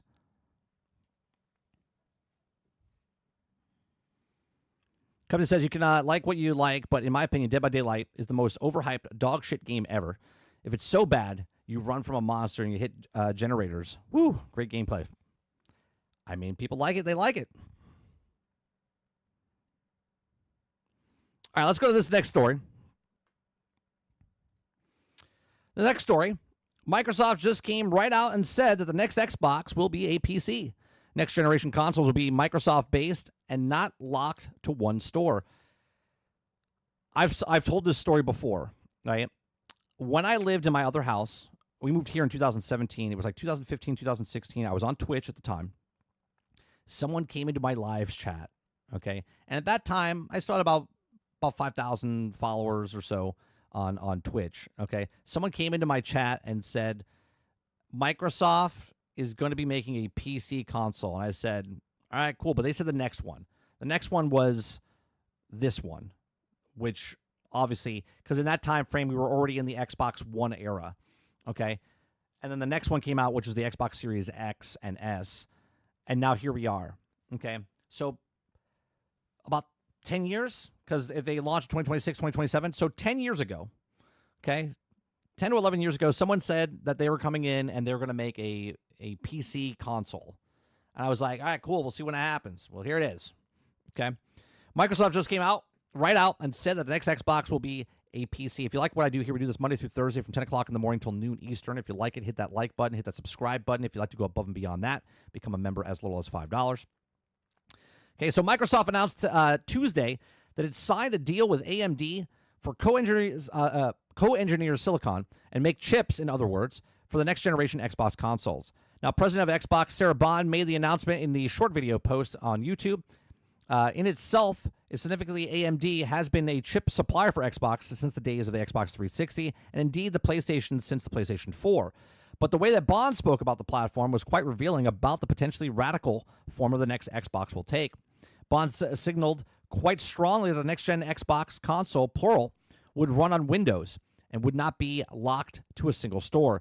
This tallies that they represent rumors of the future Xboxes would also be more like a PC-like devices. The announcement also follows unveiling of the ROG Xbox Ally and the Xbox brand handheld console built by PC manufacturers Asus, which runs Windows and provides access to Steam and other gaming storefronts. It says, quote, "This is all about building you gaming platform that's always with you.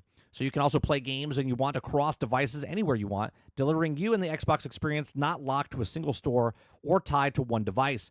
Bond said on the AMD partnership, "This is why, quote, this is why we're working closely with the Windows team to ensure that Windows is the number one platform for gaming."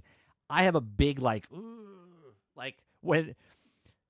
when most people hear Windows, they think like the operating system, like, you know, in their office and stuff like that. When I hear Windows for gaming, I'm like I cringe a bit, because saying what you're saying is one thing, but their storefront on the computer is just absolutely horrendous. Obviously, it can get better, but saying it and going, well, we're all going to be depending on this, and they're taking out the bloat basically for the ROG Ally type of stuff. The Xbox Ally runs on a streamlined version of Windows and has a console-like interface, but it's also missing one key component of an Xbox console: the ability to play Xbox console games natively. It will only play Xbox games that have PC versions. Bond moved to reassure fans that this won't be true for the next generation Xbox by mentioning that it also would be backwards compatible. Together with the AMD and also advancing in the state-of-art gaming silicon, deliver the next generation of graphic innovation to unlock a deeper level of visual quality and also immersive gameplay and players' experience enhanced with the power of AI. It's also maintaining compatibility with your existing library of Xbox games, she said. Beyond that, the language's announcement that the vague, deliberately opened couching mentions that the console within the context of the broader portfolio of device as part of the next generation hardware lineup across console, handheld, PC, cloud, and accessories. Microsoft is once again emphasizing that the Xbox messaging envisioned consoles as just one of the many ways to play Xbox games. Bond also mentioned plural Xbox consoles in your living room, in your hand, and also might suggest that Microsoft is making its own handheld device, which I've said it'd be dumb if they did their own one, if they should just team up with someone. Now, obviously, who's to say in the next generation they still go forward with their own handheld?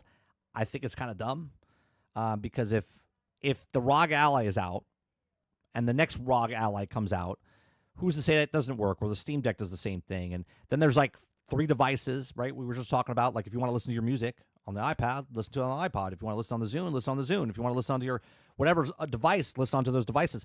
Like, listen to where you want the content on the device that you want to choose. If they do this in the future, cool, but I don't know. I said before, if they come out with their own handheld and they do this parroting thing again, all right? So let's just say the next Xbox comes out and it is a PC. It's also everywhere, right? But they actually physically make a Xbox console. You have a low tier, you have a high tier, and then you have the handheld. Well, one of these 3 is not like the other. And one is going to be holding back the rest if they're doing parody type of stuff, right? And I don't think they want to make the same mistake they're doing right now with the S and the X, and having all this, people talk that the S is holding the gaming back and whatnot, but then the Switch comes out and now it's praised, right? So I don't know if they want to do that, but they do want to make as many things as possible to get it out into the most places as possible. So we'll see what happens with their handheld device. Okay, it says Microsoft AMD partnership means that the next-gen Xbox won't have access to DLSS. NVIDIA's marketing leading AI upscaling technology, which also provided a huge performance efficiency gains on PC gaming, and also now doing the same with Nintendo Switch 2. AMD and Sony attempts to replicate the success of HAL so far been much less impressive. Still, after 2 console generations, Xbox and PlayStation operating in a virtual lockstep in terms of hardware design, and now seems that they are going to diverge, with Microsoft presenting a very different version of the game console. Can be interesting times ahead. Which I did say, everyone's going in their own island. They were all in the same island. Now they're going on their separate islands. Xbox is going in the cloud realm and whatnot. PlayStation is still sticking with its hardware, right? And then Nintendo is trying to catch up as far as the power of their consoles go, but still far behind, because right now they're 5 years behind Nintendo Switch. It's as powerful as a PlayStation 4 or Xbox Series S, but now they're moving PlayStation 6 and Xbox next generation or whatever it comes out. So we'll see what happens. Let's watch this and hear it from her own mouth. At Xbox, our vision is for you to play the games you want with the people you want, anywhere you want. That's why we're investing in our next-generation hardware lineup across console, handheld, PC, cloud, and accessories. I am thrilled to share we've established a strategic multi-year partnership with AMD to... I just wanted to let you know, we were talking about the teleprompter and stuff. Obviously, she's reading off a teleprompter. I am accessories. But I want you to look at her eyes, because the teleprompter's on the lens and not away from the lens.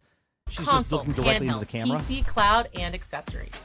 I am thrilled to share we've established a strategic multi-year partnership with... So when you see the eyes shift, it's not as bad as when Herman Holtz was talking the other day. With AMD to co-engineer silicon across a portfolio of devices, including our next-generation Xbox consoles, in your living room and in your hands. Together with AMD, we are advancing the... See, there's a slight shift, but it doesn't look as bad. State of art in gaming silicon to deliver the next generation of graphics innovation to unlock a deeper level of visual quality and immersive gameplay. And you can always tell when someone's reading.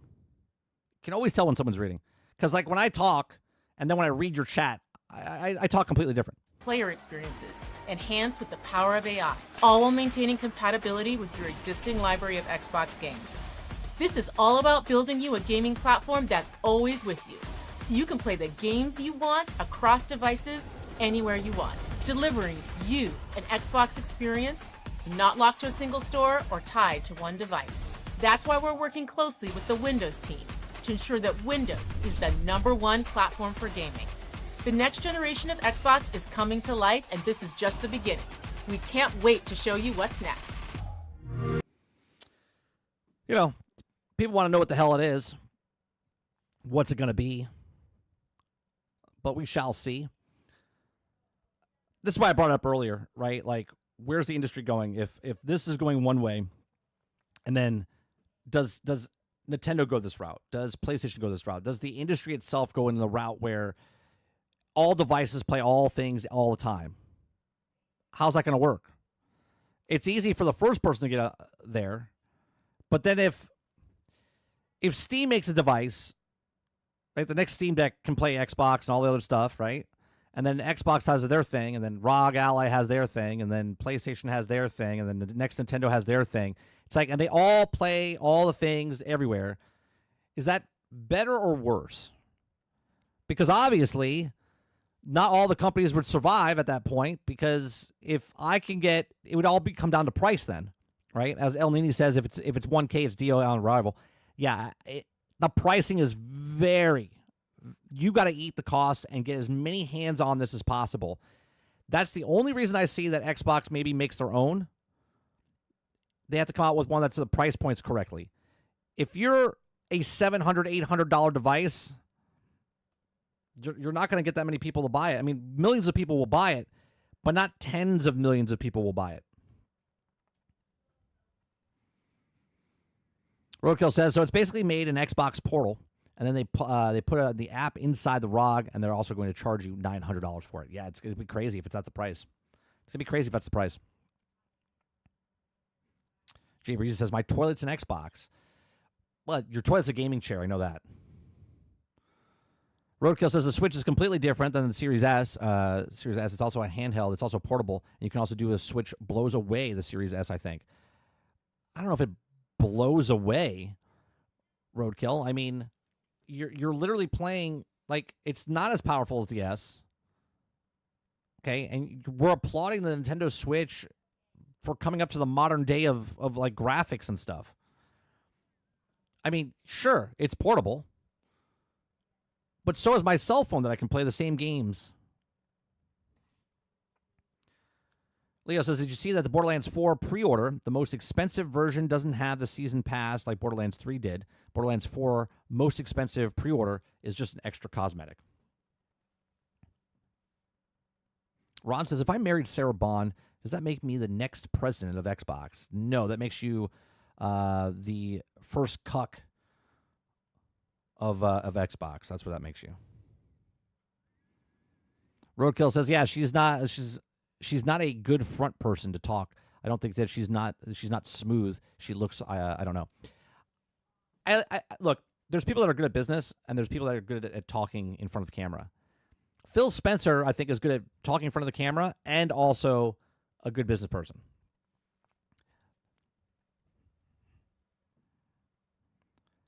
But it takes time to get comfortable in front of the camera. I mean, go look at my first podcast compared to what I am now.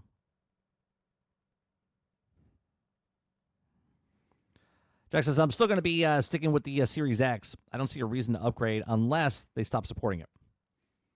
I'm not buying anything until they prove stuff to me. That goes for across the board. Nintendo, PlayStation, Xbox. Waterbear says it's not going to cost around $950 at launch if it's a PC. It's going to cost around $950 if it launches.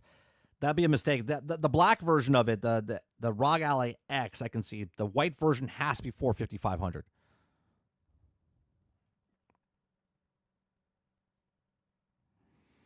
A high quality and handheld is nice, but it's just too expensive. If I was rich, I'd get one, though. If the handheld is what rumored to be $700, then the console will be at least $900 to $1,000.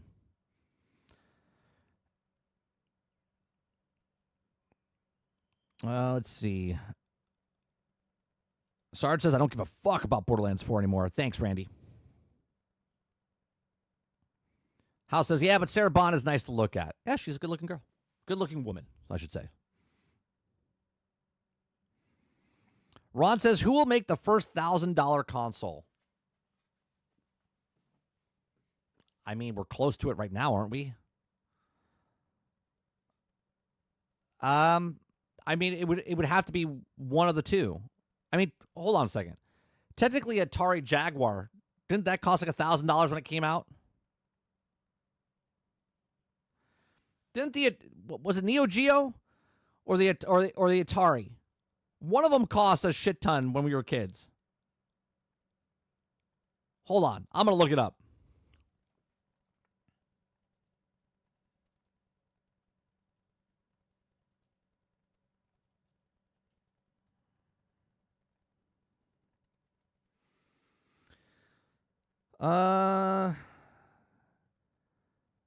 Yeah, Neo Geo, released in 1990, originally retailed for $649, approximately $1,500 today, but it wasn't $1,000. It was $649 in 1990. I would have to say whoever comes out with the next console first. If it's Xbox, then I would say Xbox. If it's PlayStation, then it's PlayStation. I mean, we're pretty goddamn close right now.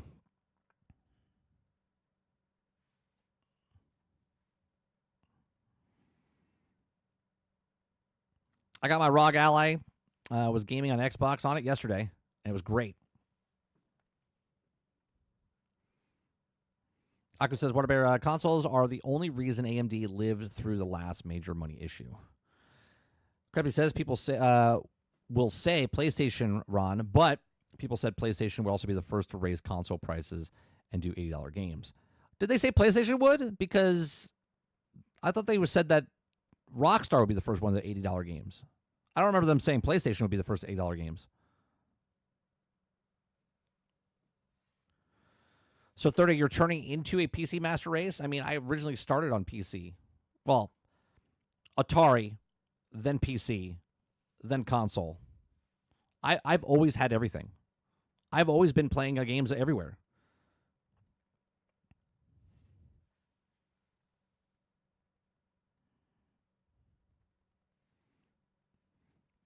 Like, I've always had and always did multi-platform stuff. Like, you could get stuff for the console or arcade or PC, right?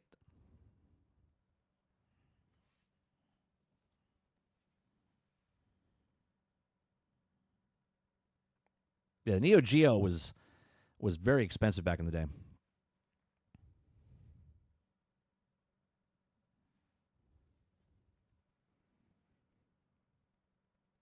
Yeah, and didn't PlayStation make the first $70 game, or was that who made the first $70 game?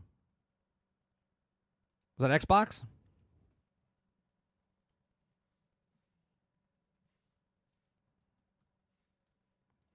It was 2K, wasn't it?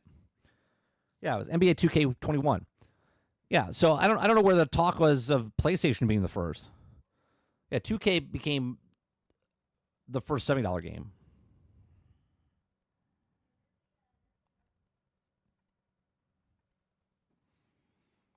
House says, I owned almost every console, never bought a Neo Geo. Bought the games, looked bad. We had a friend.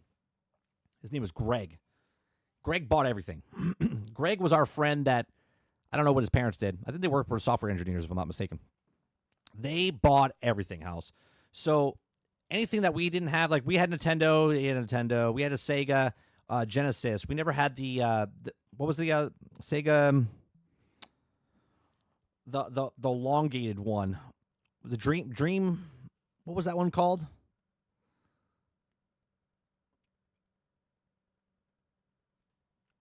What the hell was that one called?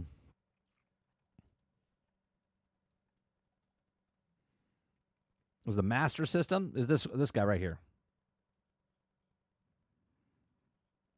Yeah, this guy right here. Yeah, the Master System, right? We never had that one. Okay, we had the Sega Genesis. This is what we got. Sega Genesis. We've always had Nintendo. We had Nintendo. We had the NES. We had the Super Nintendo. We had the 64. We never had GameCube, but I have the GameCube because my wife has the GameCube. We skipped GameCube. We had PlayStation 1, PlayStation 2, PlayStation 3, PlayStation 4. Didn't have a PlayStation 5. We had an Atari 2600. We had not Coleco. We had some other. We had an Apple IIc. We had a regular PC later, right? I had Game Boy.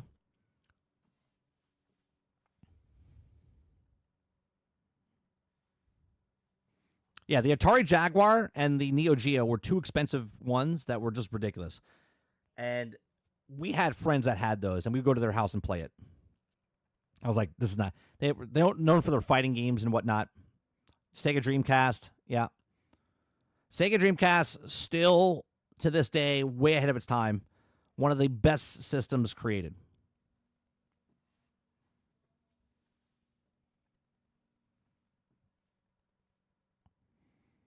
Man, even their advertisement for Sega Dreamcast was great.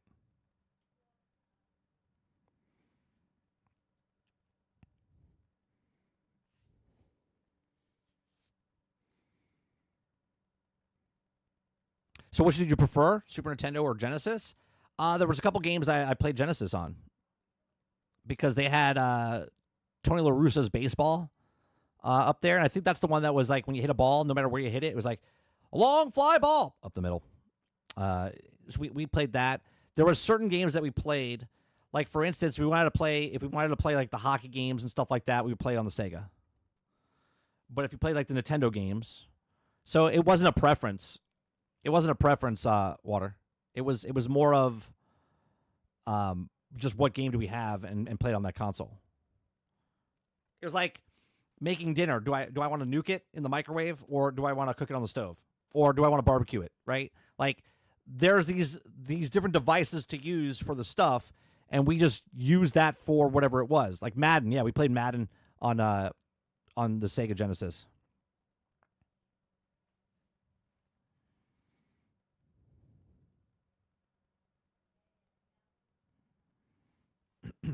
Hal says, "Oh, little insight on consoles. Does anyone know why Nintendo games always felt better than Sega games?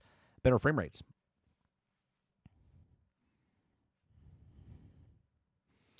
I like Genesis because of Joe Montana's sports talk football. Oh God, I remember that. It's still better than Madden to this day.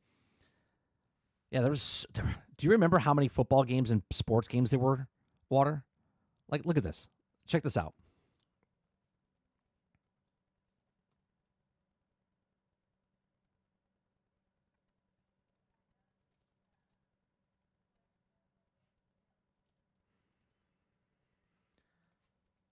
All right, let me see if I can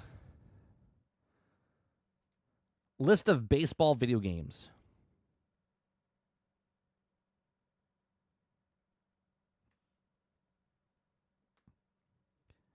Okay, so baseball, right? We got baseball, tornado baseball, baseball, home run, Atari baseball, ballpark, Major League Baseball, 1980 baseball, 81. We had computer baseball, Star League baseball, 83, micro league baseball, 83, 82, 83. Look at all these games.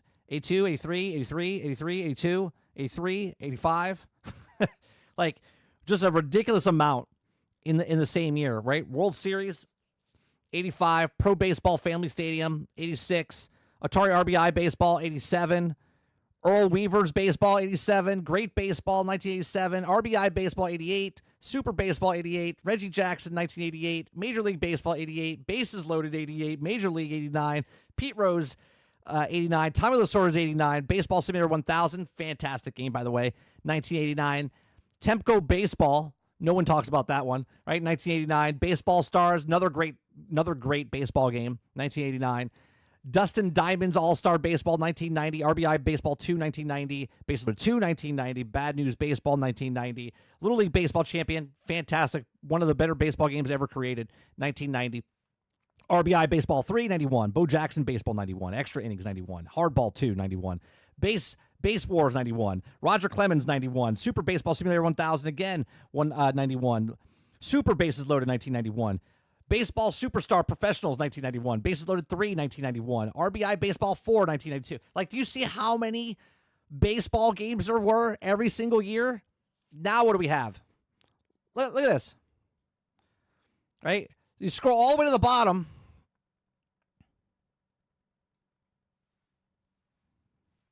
MLB The Show. MLB The Show. MLB The Show. There ain't nobody's got anything anymore. Right? That's it. Right? Football games are just as insane.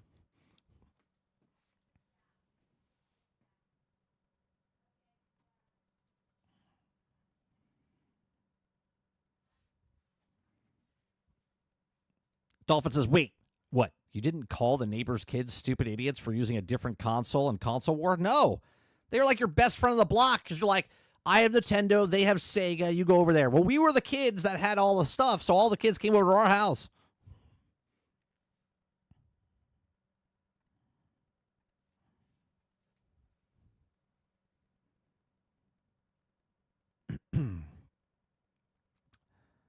No Ultimate Team. Yeah, just baseball. Yeah, Baseball Stars was fantastic because Baseball Stars, if I'm not mistaken, was the first game that you had salary caps and stuff added to baseball where you were actually paying your players, right? Not microtransactions, not an Ultimate Team, just like management type of stuff.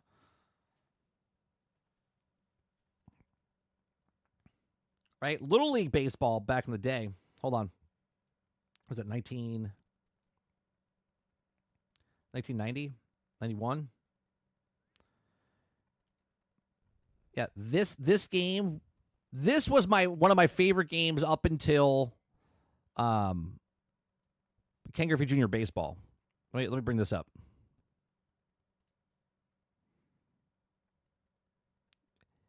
Yeah, Ice Hockey, Blades of Steel, NHL hockey, all of that stuff.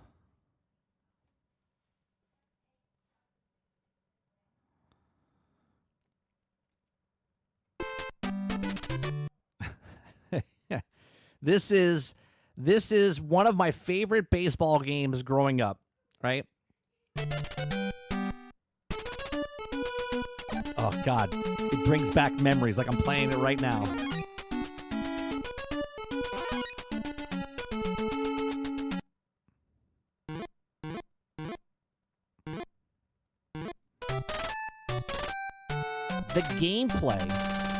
The gameplay of this was fantastic.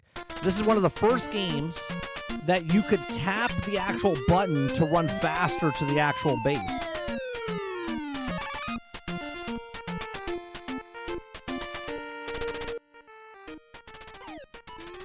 You could move in the box as well. Right? So watch when they're at bat. Watch when they're at bat. You can actually move in the box, which a lot of baseball games don't let you do.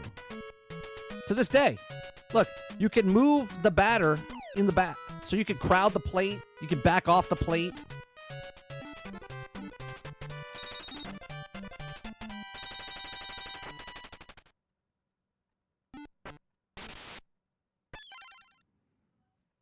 Right?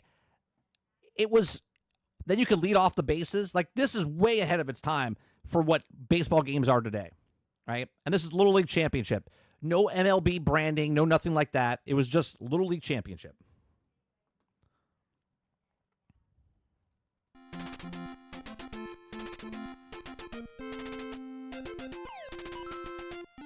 Sorry. Right? Then you go to, let me see.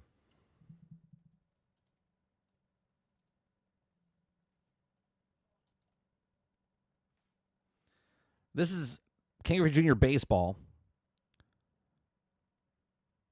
And this was next level. This is now I want the Super NES. Play ball. Right? This you could move in the box as well. Okay? Lots of games didn't let you move in the box. I used to know every single person in this game where to stand and put them in. Oh, come on!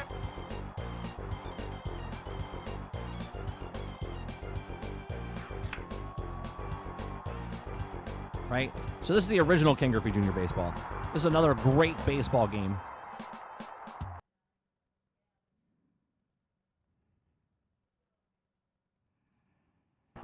So many baseball games, and now you only have the one.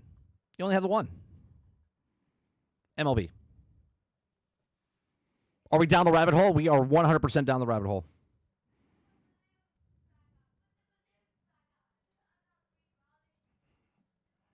Right? Then you have Ken Griffey Jr. on the N64. And this was like next level.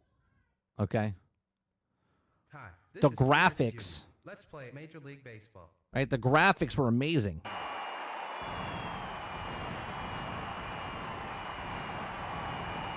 For a game made in right? The developers of Griffey 64 look at this thing. took into account the impatience of children like myself, and this so they was sacrificed the next simulation level style to an arcade style of gameplay that made me, someone who doesn't really like baseball, really enjoy. Okay, that was the N64 version, right? One of my favorite baseball games is this one right here, and I remember I would look at the before Ken Griffey Jr.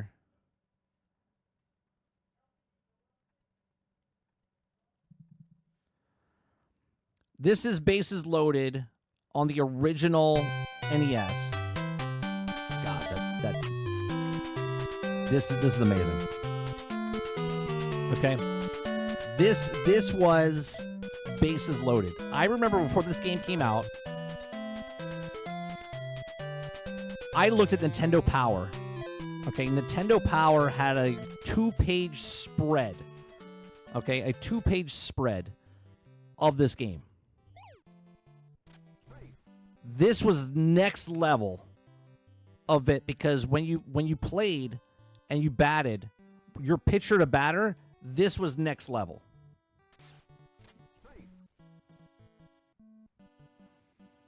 Okay, but then after this, it went back to just the regular baseball game, right? There was, you could bean people and charge the mound in this, right? It was so good. So good. You can't charge the mound now. There's no charging the mound in MLB The Show. I haven't seen it. Can you charge the mound in MLB The Show? You used to have a fight break out.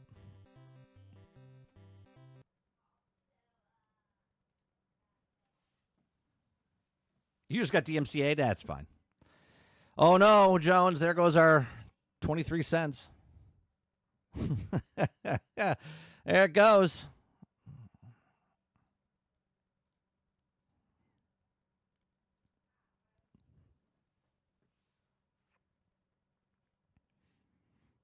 Yeah, Ken Griffey Jr.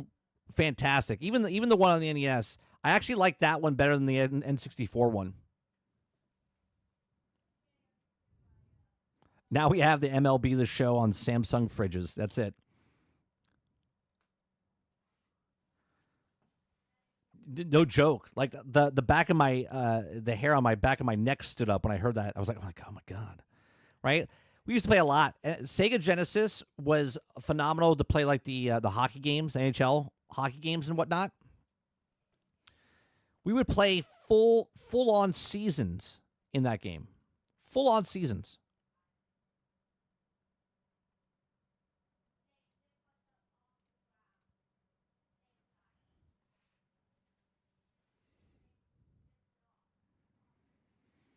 Yeah, there was Base Load 3. There was 1, 2, and 3, if I'm not mistaken. I didn't play Base Loaded 3. I don't think I did. Hold on. Bases Loaded 3. Nope.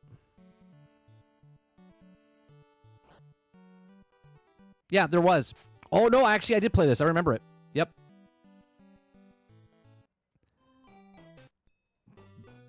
Yep, I remember this. This is where it fell short. I didn't like this version where they flipped the where you played from the outfield.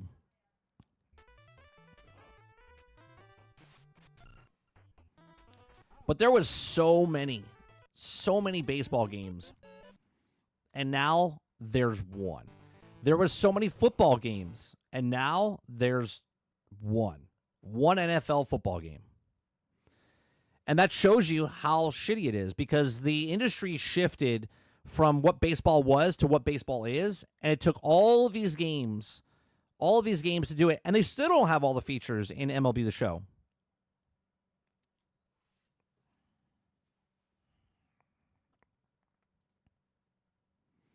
Playing sports while I was fighting for my life over Wake. Oh, I used to play all those games as well. Aku, we played a shit ton of games. We had so many games. I didn't just play sports games. I played a shit ton of sports games though, because they were quick. They were quick. You could pop on and play for 20 minutes, be done with the game.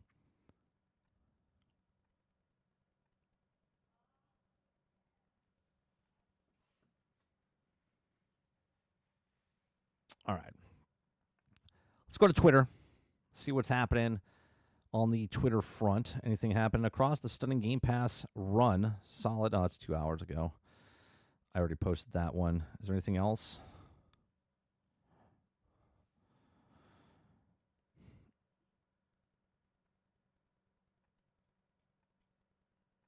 Multiplayer beta weekend number 2. Oh, here's a story I wanted to actually go over real fast. So I saw this, and I was like, we just talked about Ahoy, right? And Ahoy made their money. They were close to like 300,000 on Kickstarter, okay? But here's another company that was just 1 year after raising 340,000 on Kickstarter to make a vibrant new JRPG, studio abruptly closes, okay? So after raising nearly $340,000 on Kickstarter, the campaign ended on June 2024. The developer, vibrant tribute of a golden age of JRPGs called Alazra, Radiant Echoes, has announced that it's also shutting down. In a Kickstarter update, the studio said that despite the success of crowdfunding campaign, it's been unable to secure further financing, thus cannot continue development. We started the studio with our personal savings and managed to convince business angels, banks, and institutions who believed in our vision to support us. And the dev team wrote, we are also been honored to be accepted into Microsoft Developer Acceleration Program. With all that support, we had half the development of the game covered, and they only needed to secure the other half through the industry partner. However, as you know, the video game industry is currently going through a crisis, and many studios have been forced to close due to lack of funding. And over 20,000 workers have lost their jobs, investors, and now operating in a market where taking risk is discouraged, and they also can afford the wait before committing to a project in order to reduce risk. All right, so the studio went to Kickstarter to secure or to help reduce the perceived risk, demonstrating that the level of interest in the game and the campaign was indeed a major success, pulling in nearly triple of £100,000 that they asked for. They got a $115,000 goal over 31 days campaign. It became one of the biggest video game Kickstarters in 2024. And that's where things get a little hairy. Those funds were apparently used to develop a new demo for Alazra, which also the studio showed a potential partnership in various conferences, none of which the results in a deal. With no prospect of the further funding, the studio is formally liquidated April 28th, and the Echoes is now on infinite pause. Okay, so there's a slim chance that Alzara, eventually see the light of day, and the third party offers to take its offer or over the studio. But also, they also mean the game would also inevitably take a different direction, and then they presented during the campaign. For now, the Kickstarter backers are simply out of luck, and this is why I'm a little skeptic of games that go on Kickstarter, right? Because on Kickstarter, you're promised something, right? You're helping this studio out. And there's plenty of stories that are great. That little games that started on Kickstarter and they became big, if it's board games or inventions or video games, okay? Like Stoic, okay? Banner Saga started on Kickstarter way back when, and now they made Towerborn, okay? They made Banner Saga 1, Banner Saga 2, right? They made other games. And they were a success from Kickstarter. But these people said they needed this much money. They got that much money, and yet they fumbled it. They fumbled the money. And I would say this goes back to bad management. Okay? Someone that doesn't know what to do with their money. Lots of these businesses don't know what to do with their money. Okay? So to have this and then take the money that you needed to make a demo so you can go out to get more money, no, just ask the people to give you the money. Right? If you have it, then just tell this is what it is. So here, let's look at the trailer. Let's look at the trailer.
Now that actually looked pretty good.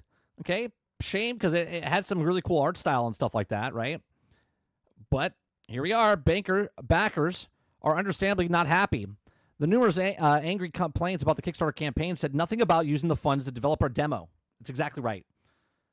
Upper management took the money. Now, what you do with your money afterwards is fine, right?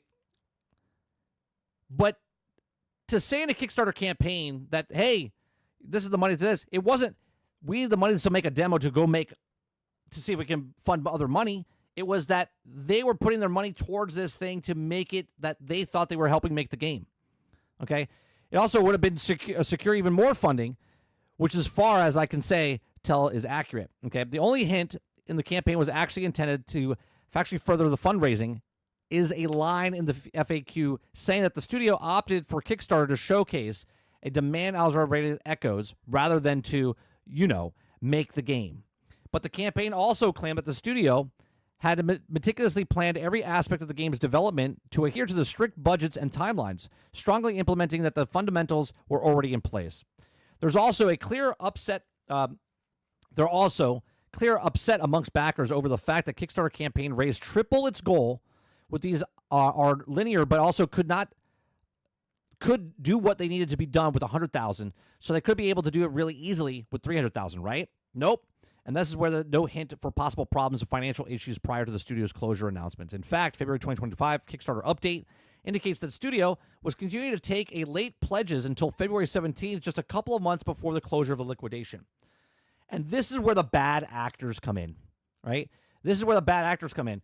This is the same people that when they use certain terms to get people to feel sad for them, when actual people that had stuff happen to them, right? This is when people make a game, sell a game, and these people are like, hey, if you give us this money, we're going to make this game for you. Then there's people like this that say, hey, we need 100,000. They make 300,000 and then give you no game.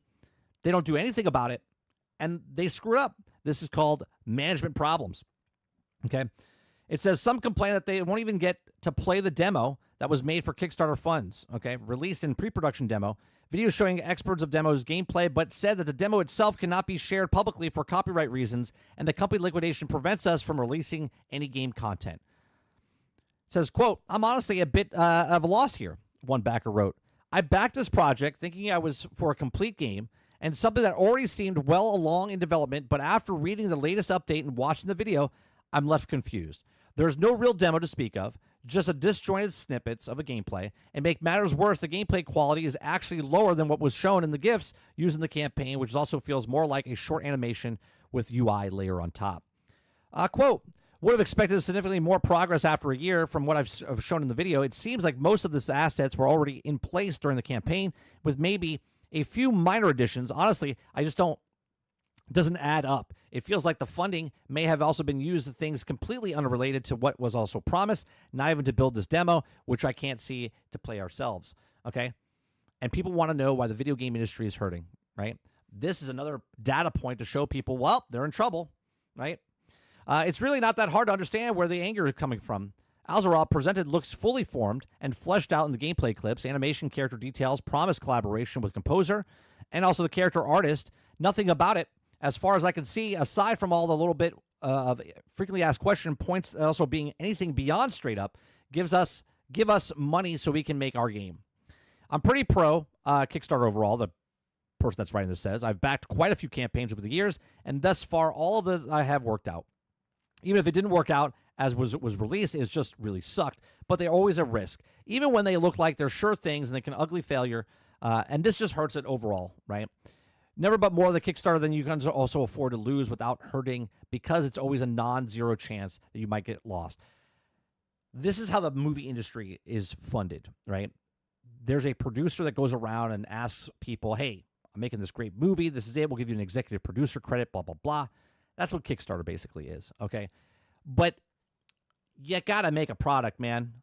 If you have a product made, make a game, sell a game. If you had this, you would have made your money. Like, think about that. If it cost you $100,000 to make and you made $300,000, you made 3 times the amount of money you needed, but yet you have no product.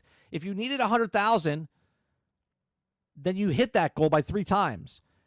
But if you really need $300,000, you should have said you needed $300,000. You see what I'm saying? Like, put what you need on the paper. But, it is what it is. Another example of people that hurt the reason that people are on Kickstarter to try to actually make a product and then sell that product. There's always bad actors out there that are always going to try to take advantage of the system, okay? And this goes just in the industry itself, right? Industry itself, this is on Kickstarter. There's people like the day before that were trying to make a game and then put it out to fool you, right? There's people like Mind's Eye putting a brand new game out that's like broke, buggy, and a minimal viable product. They're all over the place. There's bad actors all over the place trying to make their mark in the video game industry because they want you to pay $80 for a microtransaction. They want you to pay $50 for their unfinished game. They want you to take their money or take your money so they can promise you a game that never comes out. These are all the same techniques that are happening right now in the video game industry, but this is just one that happened in Kickstarter. People paid money, no product. Now, someone will be like, well, they knew going in. Okay? No, you can't sue Kickstarter because they're each on their own, right? I had 2 campaigns that I funded. It was only like $20 out of my pocket, okay? One was for like a gobo arm type of thing, for a camera thing, never came through. Another one was for this device that you could use. I don't even know if I still have it. Like a touchpad type of thing, okay? And they were super late bringing it to market, and then they gave it to me, but it was broke. It broke in like 3 months, right? So they had a shitty product, but it took them like a year and a half to get it to you. So there's always these horror stories. But you look at Ahoy, right? Ahoy says, this is what we need. This is what we're doing. They came out and said, look, we're only making this and this.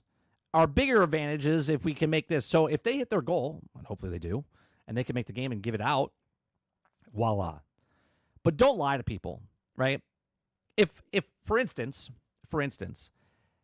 if someone gave me a super chat and I said, hey, I'm going to spend this money and I'm going to buy this thing, right? And then I don't use it for this thing, that's a lie, right? All the stuff that I'm making from super chats is going towards the computer. When I have enough money, I'm putting it towards the computer. That's what's happening, okay? I'm not going to take that and go to the movies. I'm not going to take that and go to go buy Starbucks, right? I'm saving that up, right? You could do what you want with your money, but when you tell people what you're doing with the money, that's a completely different thing.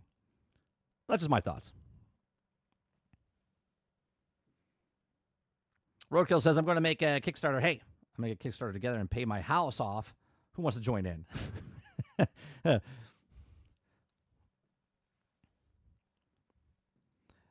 They better sue the shit out of them. They're not going to. They won't be able to sue. How do you sue when they don't have anything? Sarge says, you thought, you felt, you believed, you assumed, you didn't know shit. You saw candy and threw money at the candy. Yeah, you can't sue Kickstarter.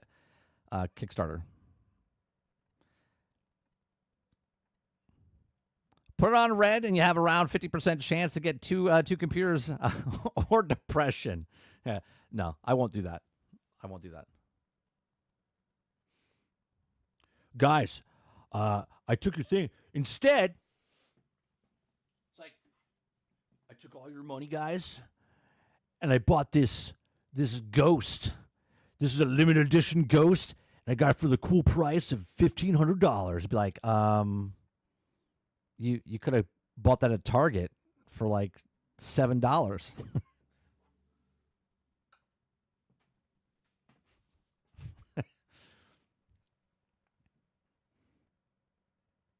Silent Word says, damn, I'm making a Kickstarter to pay off my house. You have the joy of being a part of that. Yeah, why not?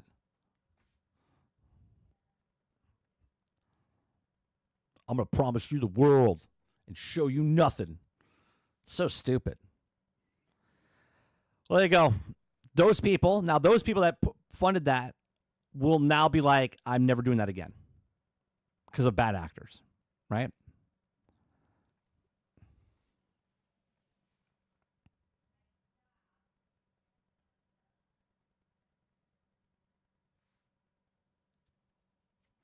I don't know what James Gunn means by this. James Gunn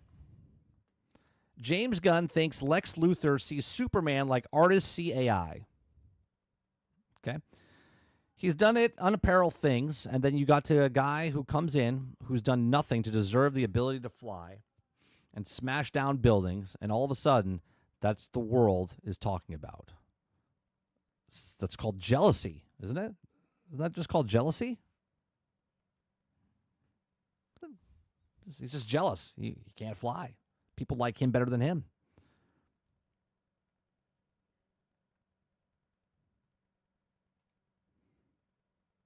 Is that why Lex hates Superman? He's jealous of him? Then you have people like Cuphead devs who double mortgage their house and make it back in multiple times. That's right. That's the risk.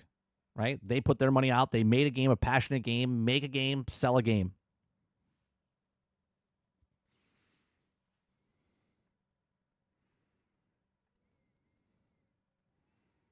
Oh, one last thing. We're one step closer. I'm one step closer. Okay. Let me see where it is. I'm one step closer because Xbox finally put. Is this it? Where do they post it?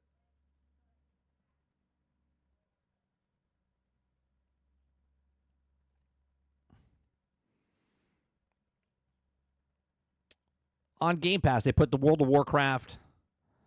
And it's not World of Warcraft. Sorry, Warcraft 1, 2, and Reforge or whatever. Okay, on PC only, PC Game Pass. But they started putting the Warcraft on there. I'm one step closer than World of Warcraft coming to PC Game Pass.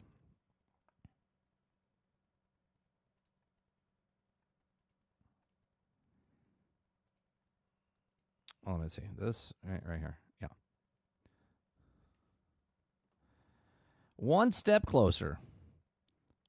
All right, so they got Rematch now on PC, Xbox Series S, PC, and cloud. They got Warcraft Remastered on PC, Warcraft Remastered, Warcraft 2 Remastered, and Warcraft 3 Reforged.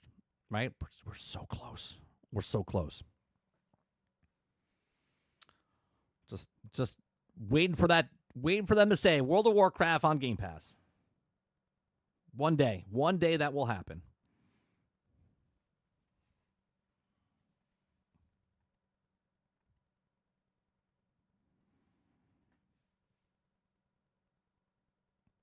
I said yesterday I was surprised no one responded to it. I still have my Warcraft 1 and 2 discs. Also StarCraft 1 and 2. I still have my discs. Yeah. All right, chat. Yikes, it's the Reforged version. Yeah. Well, it's there. You can play it.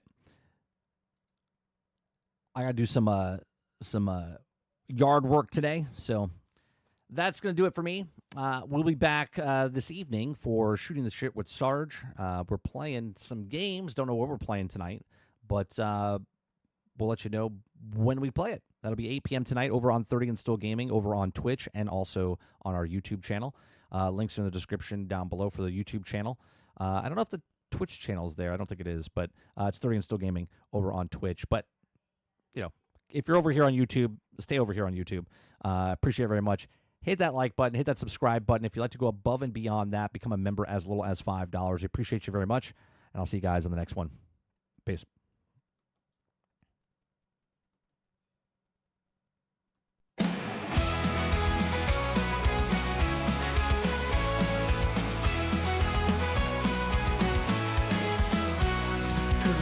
Sunshine, rise and shine. The daily grind is here on time with gaming news and fun galore. We'll chat and entertain once more.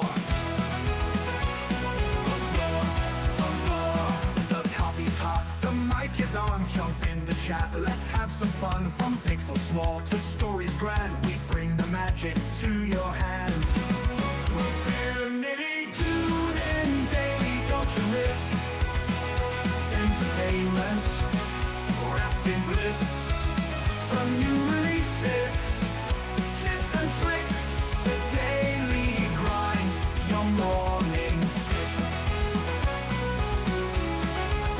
Controller ready, headset too, we've got the updates just for you. From late night streams to morning plays, we cover gaming always. Controller ready, headset too, we've got the updates just for you. From late night streams to morning plays, we cover gaming always. Laughs and news on winning blend, the show with you, our dearest friend. Comments rolling, chats arrive, the daily grind, 5-star vibe. Tune in daily, don't you miss entertainment wrapped in bliss. From new releases, tips and tricks, the daily grind, your morning fix.